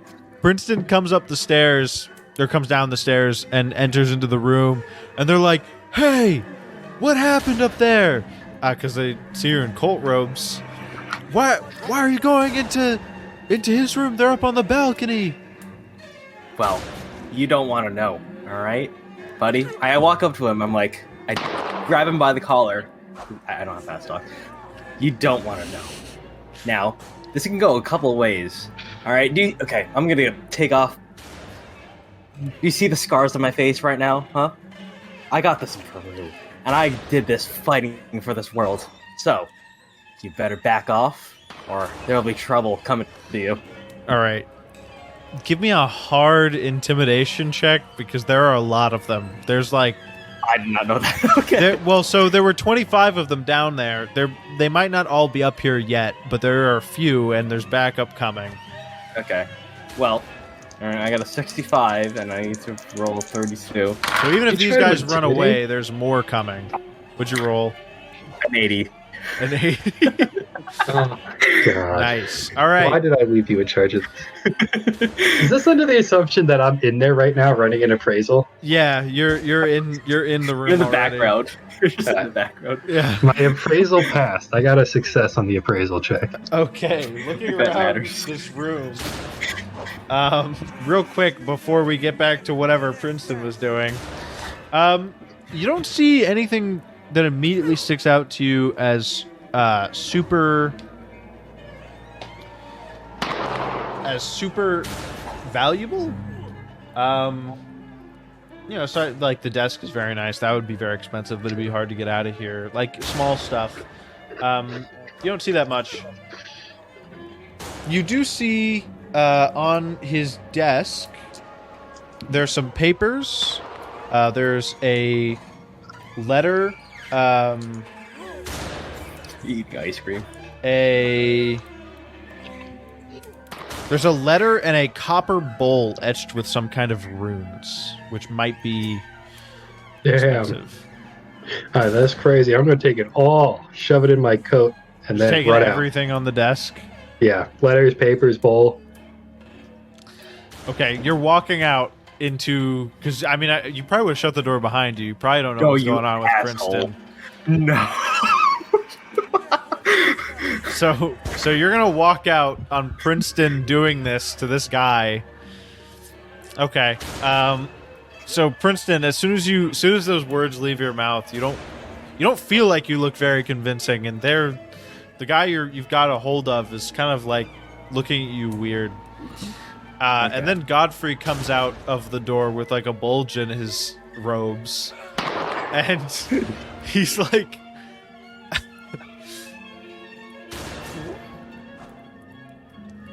"Is this? What's wrong with this guy? What are you doing? What's? Can I hit this guy? Why are you not going Yeah. up to help? There's more than one of them at this point, Princeton. Well, like, all right. Can I back off slowly? Where I don't know. did Robert Houston go?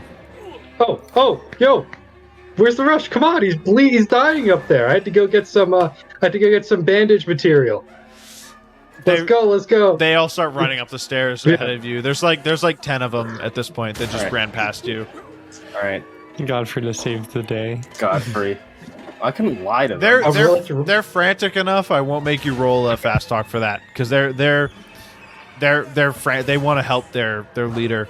They're running up the stairs.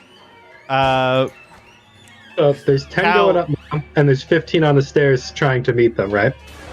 There's 15 backing them up. They're probably on the way. Okay. For sure. Okay. So Cal, you see 10 cultists running up the stairs. I immediately see them go through the door and throw dynamite at them. So I light it and throw it. Okay. All this foreshadowing. I have a question for you. Do you want the staircase to collapse? Yes or no?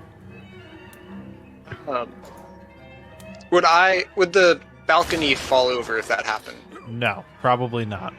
Then I have no preference either way.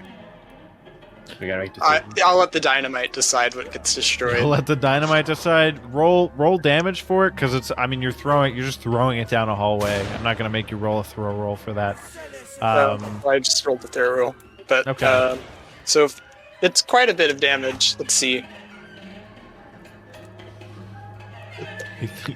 He throws 2 things of dynamite. It is 21 damage and has a blast radius of 3 yards. Okay. I hope we don't. Let me roll. Well, it's far enough away from you that you should be. Ooh. I rolled a 99 on structural integrity of the stairs.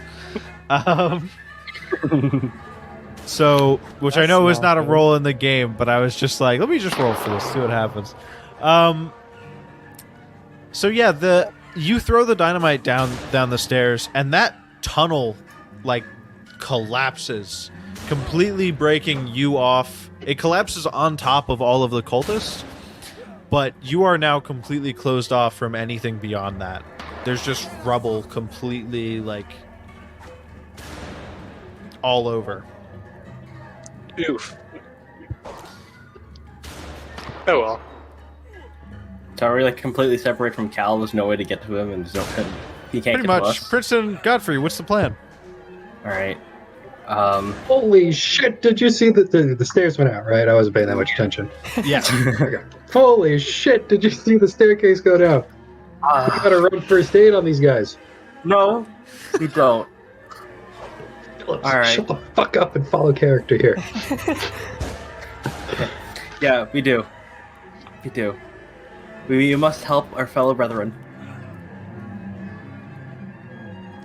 All right. So I'm gonna try to start surveying the carnage. What's my scene looking like down here? They are all like completely covered in rubble. If any of them are alive, they're knocked out. You can hear the floor below you, more footsteps. Oh shit. There are more people here, definitely. That's all I need. Okay. Okay, Phillips. What's Come in here. Here's the plan. All right. New plan. Fuck these guys. Uh. Follow my lead. Okay. We're going in deep. And so I start running down the stairs to meet those guys. Right. And then when I meet the first dude coming up the stairs, I'm like, he's got dynamite. The stairs are going to blow. It's not stable. And then That's I'm the running down. truth. I don't know how, that's the truth. I'm getting out of here, bro. I'm dipping. Yeah. Right, yeah, I'm trying to follow Godfrey as well. Okay. So a few of them are like, "Come on, we could go back to the temple and try and get him down from the balcony." Are you guys following them, or are you running in the opposite direction of them back the way you came? Wherever Godfrey goes, I'm going. Godfrey? Wait. But we came from the top of the balcony. No, I meant the way you came, as in the way you got to Houston's headquarters, like from past the aliens cage and all that. Okay. I got this in me. Okay. You guys run through the temple. Me and Jimmy here are gonna go. That's an Australian name, right? Me and Jimmy are gonna go call some others. We need backup for this guy. He's crazy. Yeah, go check if Actually, roll me fast talk. I think with that one. Did I do persuade? Yeah, I sure. I'll allow that. Yeah, Pierce, I'm liking you today. All other days, Yeah. you can go fuck 24. yourself. Today, That's you're good. the man. So you passed. Yeah, I passed. All right. These guys are not that smart, so normal success is fine. Yeah, sure. Go check the sleeping quarters. See if anybody's still resting up. We everyone. If this guy's as dangerous as he seems. Okay. Well, I've seen him with my own two eyes. He is. Yeah. Be very afraid. Be very careful. Come with us. Just run through the temple, and Okay. you follow. All them. right. Okay. So we dip, and then as soon as we're out of eyesight, Uh-oh. Can I see the cultists running through the temple below me? Well, they're gonna stop in the temple when they get there, and they're gonna like start shooting up at you with stuff. Oh, we can't let Cal die. Well, he did this to himself. It's not our response. Let's try. By the way, Godfrey, we need to save Madeline and Moses. We don't know what's going on down there. you know where they are?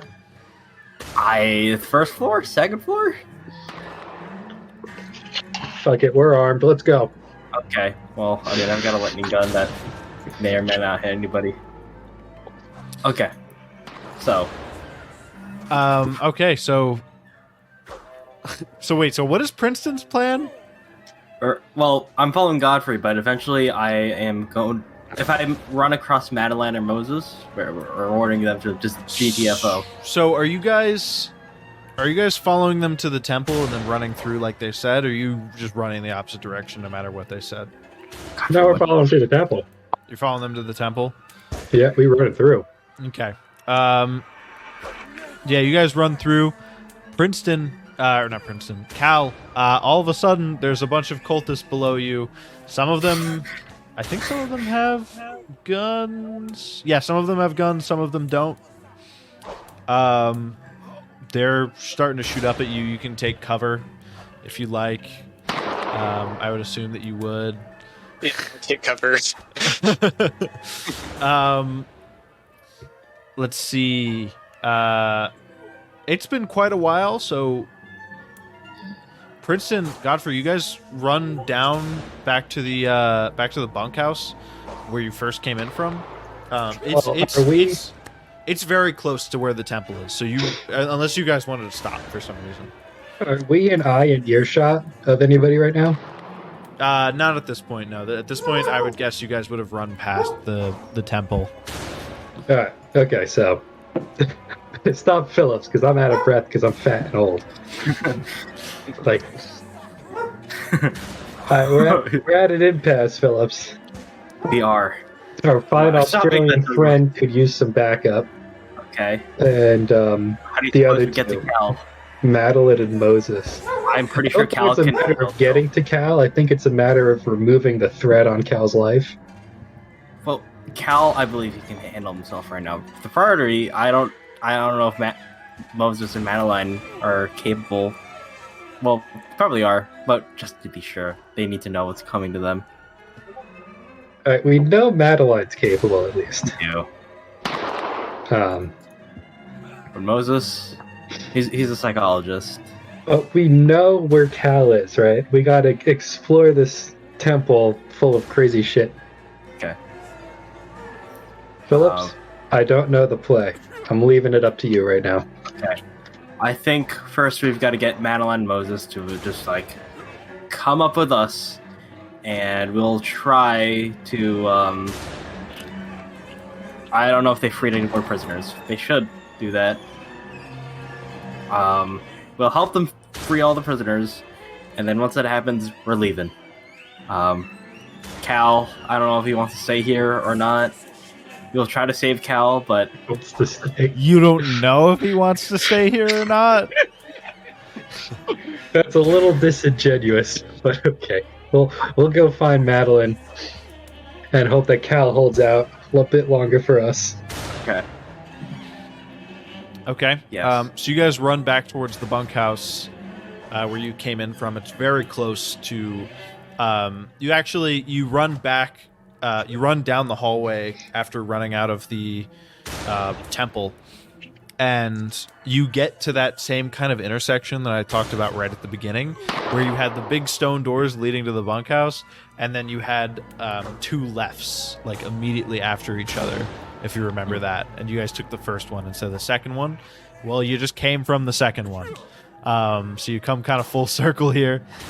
You come out, and Madeline and Moses almost immediately after come out at the same time from the first left. So you guys basically run into each other, and with a crowd of Aboriginal Australians with Madeline and Moses. I was gonna say, do we still have our free prisoners? Madeline, Moses, this whole expedition's a shit show. We've got to leave. No time, we're running. Hey, that's not your line. Shut up, Princeton. We're running. Okay, we're running. Do you No Do you time believe- for your shitty dialogue. Let's go. Come on, Aboriginals. We're running. Okay. You guys want to save Cal? You might need to do that before we leave.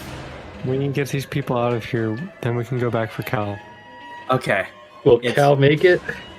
It's many lives for the possible price of one. The stairs are right there. Like, you could just point them in the direction, really, and they'll run that way. Oh. Because the stairs are on the other side of the like bunkhouse, like common room you first walked into. So what's the argument here, guys? Yeah, just point them in that direction. All right, everybody, go out that way. You'll reach the exit, and just after that, run. Just run. Just run. So Get out of here. Are you guys all running back to the temple then? Sure. At this point in the game, I'm gonna do a slow jog. I'm a bit out of breath. Okay. So Godfrey's taking up the back.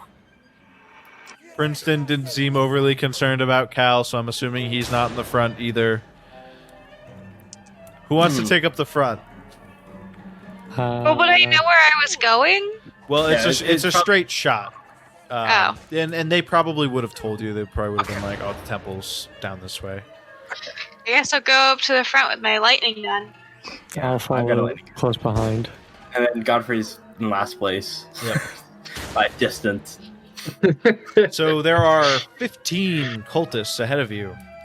You run back into this large room with this eminent purple glow all over the statue in the middle of the room. You guys would have them surprised, so you guys can do whatever you're gonna do to try and attack these 15 cultists first. Madeline, you think what I'm thinking? Lightning gun Yeah. at the same time? I'm thinking. What is the damage of the lightning gun? 2d8 per 2d8. charge. You can do as many charges as you'd like. You don't know how many charges are in the gun itself. You can do as many charges in one turn as you'd like, but I've been kind of, I haven't said the actual rule yet, but the rule is every 1 over 4 charges in a turn increases the risk of you burning the lightning gun out by 5%. So on the attack roll, if you did 5 charges, if you rolled a 5 or less, you would burn the lightning gun out. Okay. Is my understanding of it. Okay. Madeline, shoot the guns at the same time. They will full Just panic. and I would say just keep going until it burns out. Godfrey, prepare your gun. This is going to be a slaughter. I mean, when I get there, I'm gonna start shooting. So Okay. All right. Okay. Madeline, 3, 2, 1. Lightning gun. Okay, we'll start with one of you. Yeah. 13. How many charges are you expending? Let's do 2. I'm gonna spend 1 luck because I just rolled a 13, and I want to get a hard success. There's no benefit to a hard success. The only benefit would be to an extreme success because it would be max damage. Okay. And I think I would consider a lightning gun piercing, so you would get max damage plus another 2d8. So 2 charges and roll 48 or 2d8. 2d8 per charge. Okay. So Well, you could do more than You 2, could do right? you could do up to 4 charges without threat of burning it out. oh, okay. I do 4. Alright. You do the Alright, full let's- 4. So 6 plus. I will also say that you're supposed to declare it before you roll the dice from now Yeah. on, because Okay. All right. you rolled the 13. There's nothing stopping you from saying 5 after you're sure you're not going to burn it Okay. out. You know what I mean? Okay. So All right. Hang on. 6 plus 5. Aries, relax. Oh wait. Relax, buddy. It's okay. So first one was You 11. guys, God. Yeah, Cookie Man is gone. So the first one was what? 11. 11. 2d8. Okay. And then the next one was 6. 2 plus Okay. 4. And then what about the other 2? Oh. Okay. 3 plus 2, 5, and then 1 plus 7. So 8. Yeah. So, yeah, you unload this thing. You hit 3 cultists, killing 2 of them, and seriously maiming the 3rd. Madeline, you're gonna unload your lightning gun. How many Yeah, charges? I'll do. So, just gonna say maybe 4 because Okay. I rolled before you said the role playing Okay. because I rolled at the same time. I passed that. Okay. So it's do I still get the damage bonus or no? No, because damage bonuses are for physical attacks. That So makes sense. yeah. So it's 2d8 per hit. First one is 8. Second one is 13. Third one is 14. And the next one is 12. She just rolled way better. Yeah, so you start with the one that Princeton maimed, and then you hit 3 more, and you kill all 4 of them. So you guys are up to... You guys have killed 6 cultists in just your turns. What does anybody else want to do? shit, I'm gonna shoot one of them too.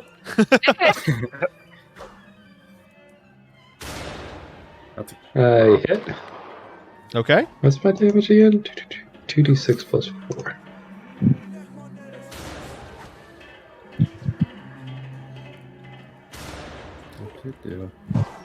Not how you do that.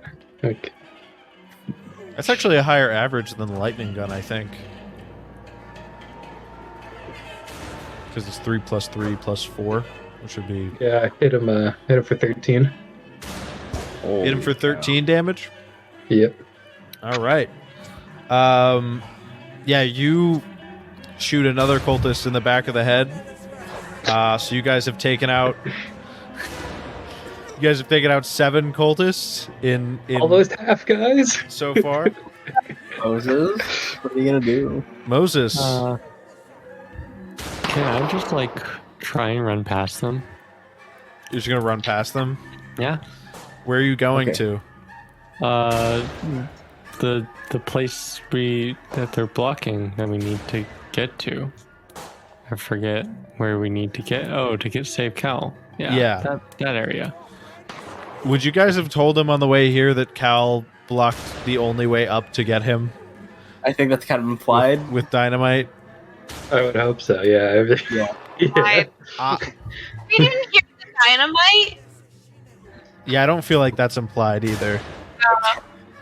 Okay, fine. You guys don't know it, but the stairs are blown up and you can't get to them. Great. We've been incessantly telling Cal not to use the dynamite. Okay. Well, So Moses So I is still try to going to run run past? Okay. Yep. I mean, you're not shooting at them and you're dressed like a cultist, so they're just going to... They're just probably just going to turn around and Can you just attack brawl the with other them? three. yay, dumb cultists. Should have a disguise check or something. I don't know. This. Oh wait, there is. Dang it. You're each going to get shot at. They have guns? Some of them. I didn't know that. Madeline, you get hit.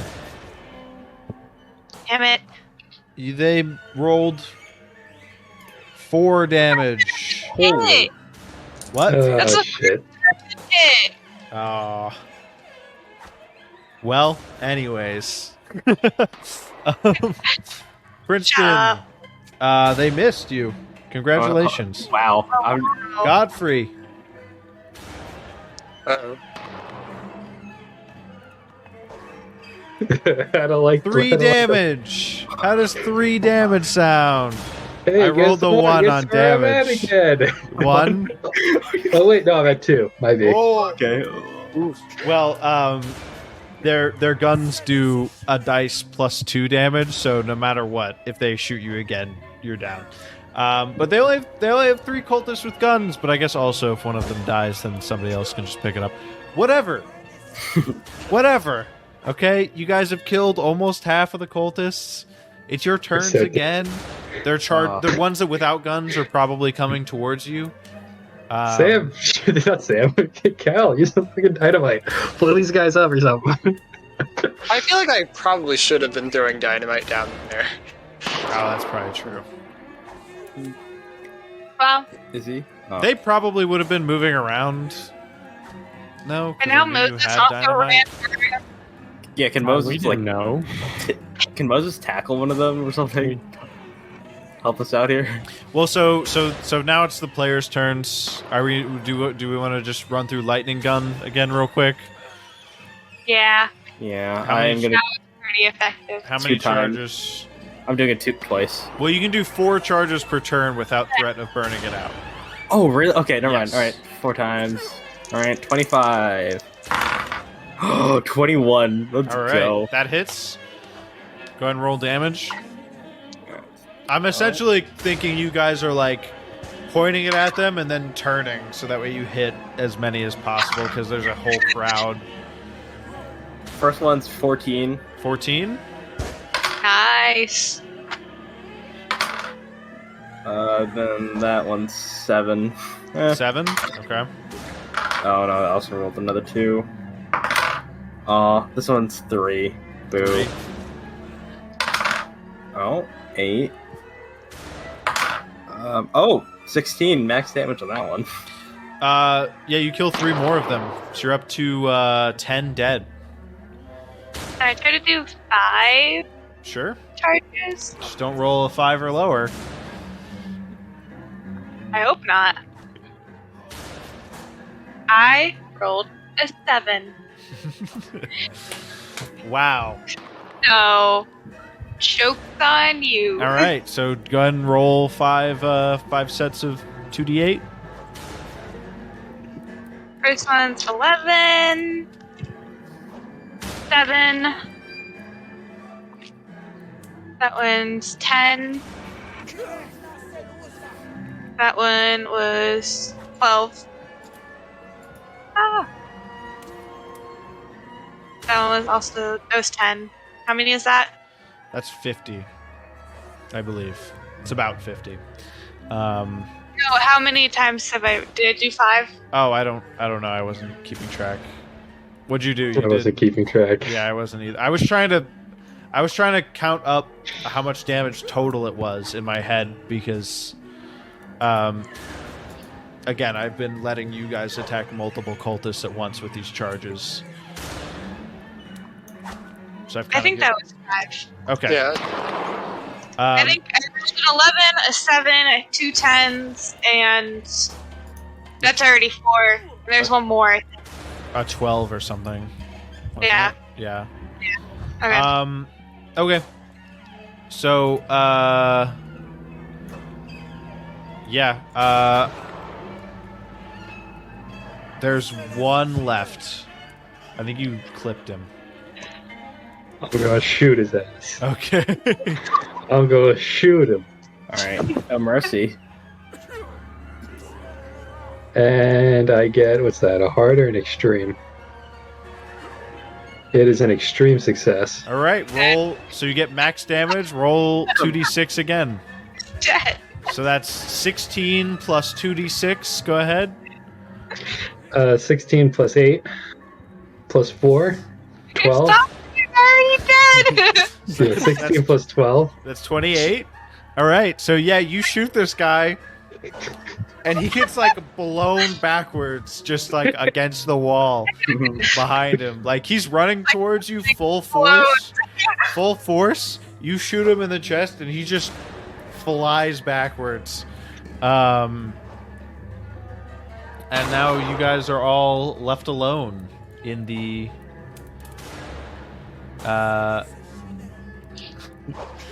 purple temple. Are you still alive up there, Cal? Yeah, I'm still alive. Thank you. Thank God. I'm It is tired of all- getting shot. I'm real tired of getting shot. So Yeah, I'll try to climb down, I guess. you're gonna try and There's any other climb way. down. Okay. I was gonna say jumping down from this height would hurt you. It may or may not survive. It depends on what I roll for damage on fall damage. If you fall, So don't fall. yeah, don't Yeah. fall. You could die in The one. stakes are really high. in one. After all this effort, Now your options, I will say, are climb down, or jump, and you would take half damage on a successful jump. Okay. Well, I have an extra 5 points in climb, so I'm gonna go with that one. Okay. So I would recommend spending luck if you fail this. I'm gonna spend luck Yeah. no matter what. Okay. Even if I don't fail it, I'll spend some. Let's see. don't fumble. So I rolled a 40, and I need a 25. That's So not bad. I'll spend. Yeah, it's not bad. Considering no matter what you rolled, unless you fumbled, obviously, you were going to spend luck. Only having to spend 15 is not terrible. All right. So you all are safe, you think? I do some first aid on Godfrey again. My Maybe- hero. Want to do some You're medicine. Shiro. I mean, You do Yeah, I that can do first aid medicine combo. I got an extreme success. wow. Yes. I succeeded. Was So what extreme happens? medicine, Yeah, what happens with an extreme medicine? Mr. Cooper? I believe it's just you get 3 hit points back. I think I looked Yeah. this up. You just get the full 3 back automatically. Yeah, man, I'm doing better than what I started. Let's go. All right. I'm I As- felt so as good you getting guys are- shot. Licking your wounds in this room and helping Godfrey as best as you can. You feel a presence suddenly. Oh. Neil A or familiar presence. The glow of the purple fades to near darkness. You can barely even see each other.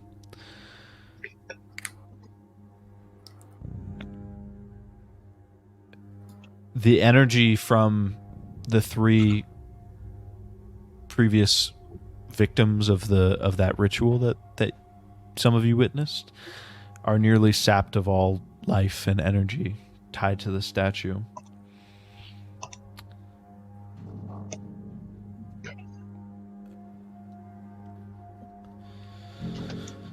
Now,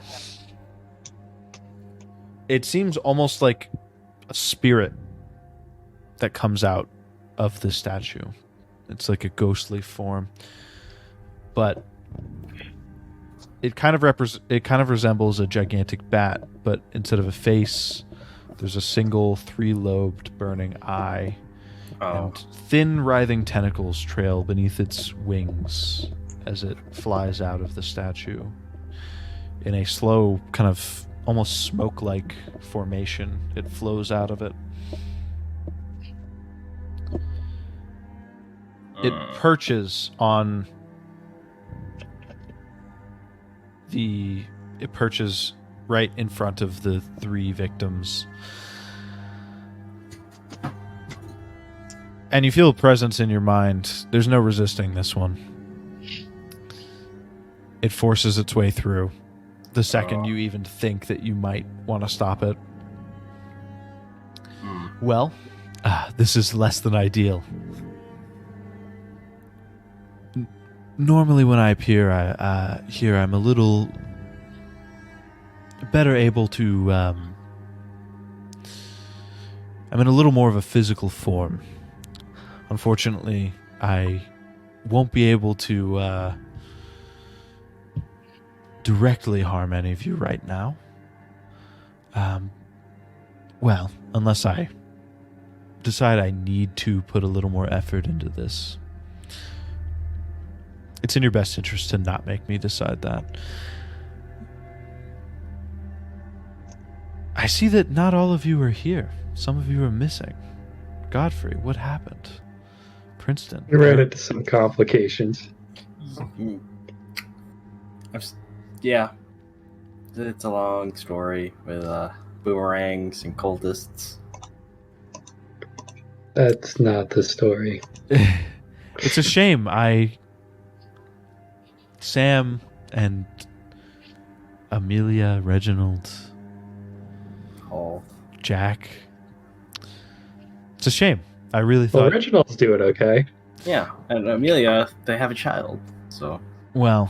No, I'm they're Reginald, doing... I think he's doing okay. They're doing okay right now. But when I succeed, we'll see what happens. That was ominous. It's a shame. It's a shame, though. I was really hoping the original group would see this through to the end.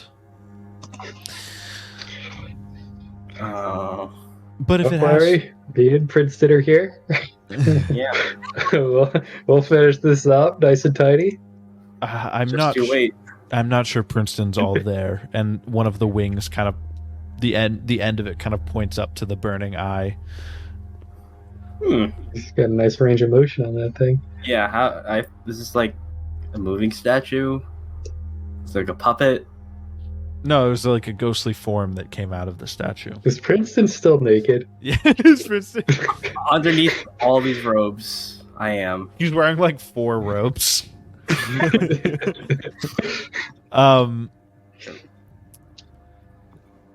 Well, listen.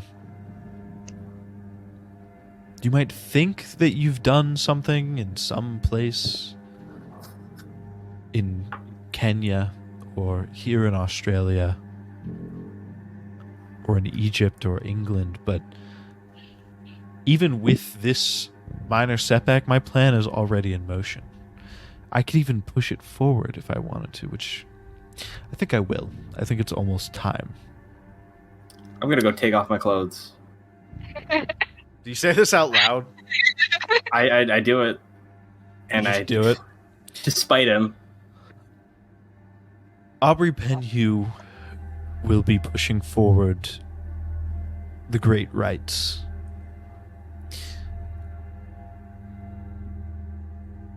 You've put up a good fight. You really have. And your new friends here,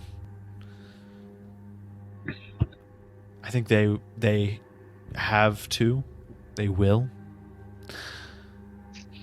But I don't think it's going to matter. For being such strong fighters, I really do hope that the Great Old Ones take mercy on you. But you'll probably just end up like slaves like the rest of them. And the apparition disappears. And the purple glow returns to light up the room. Okay, I don't want to say that was worst case scenario because it wasn't, It definitely wasn't. but it was a little bit closer than I would have liked. No shit. I don't know. I had fun. I feel free. With Ow. that, Oh. I think we'll end the session there. Oh.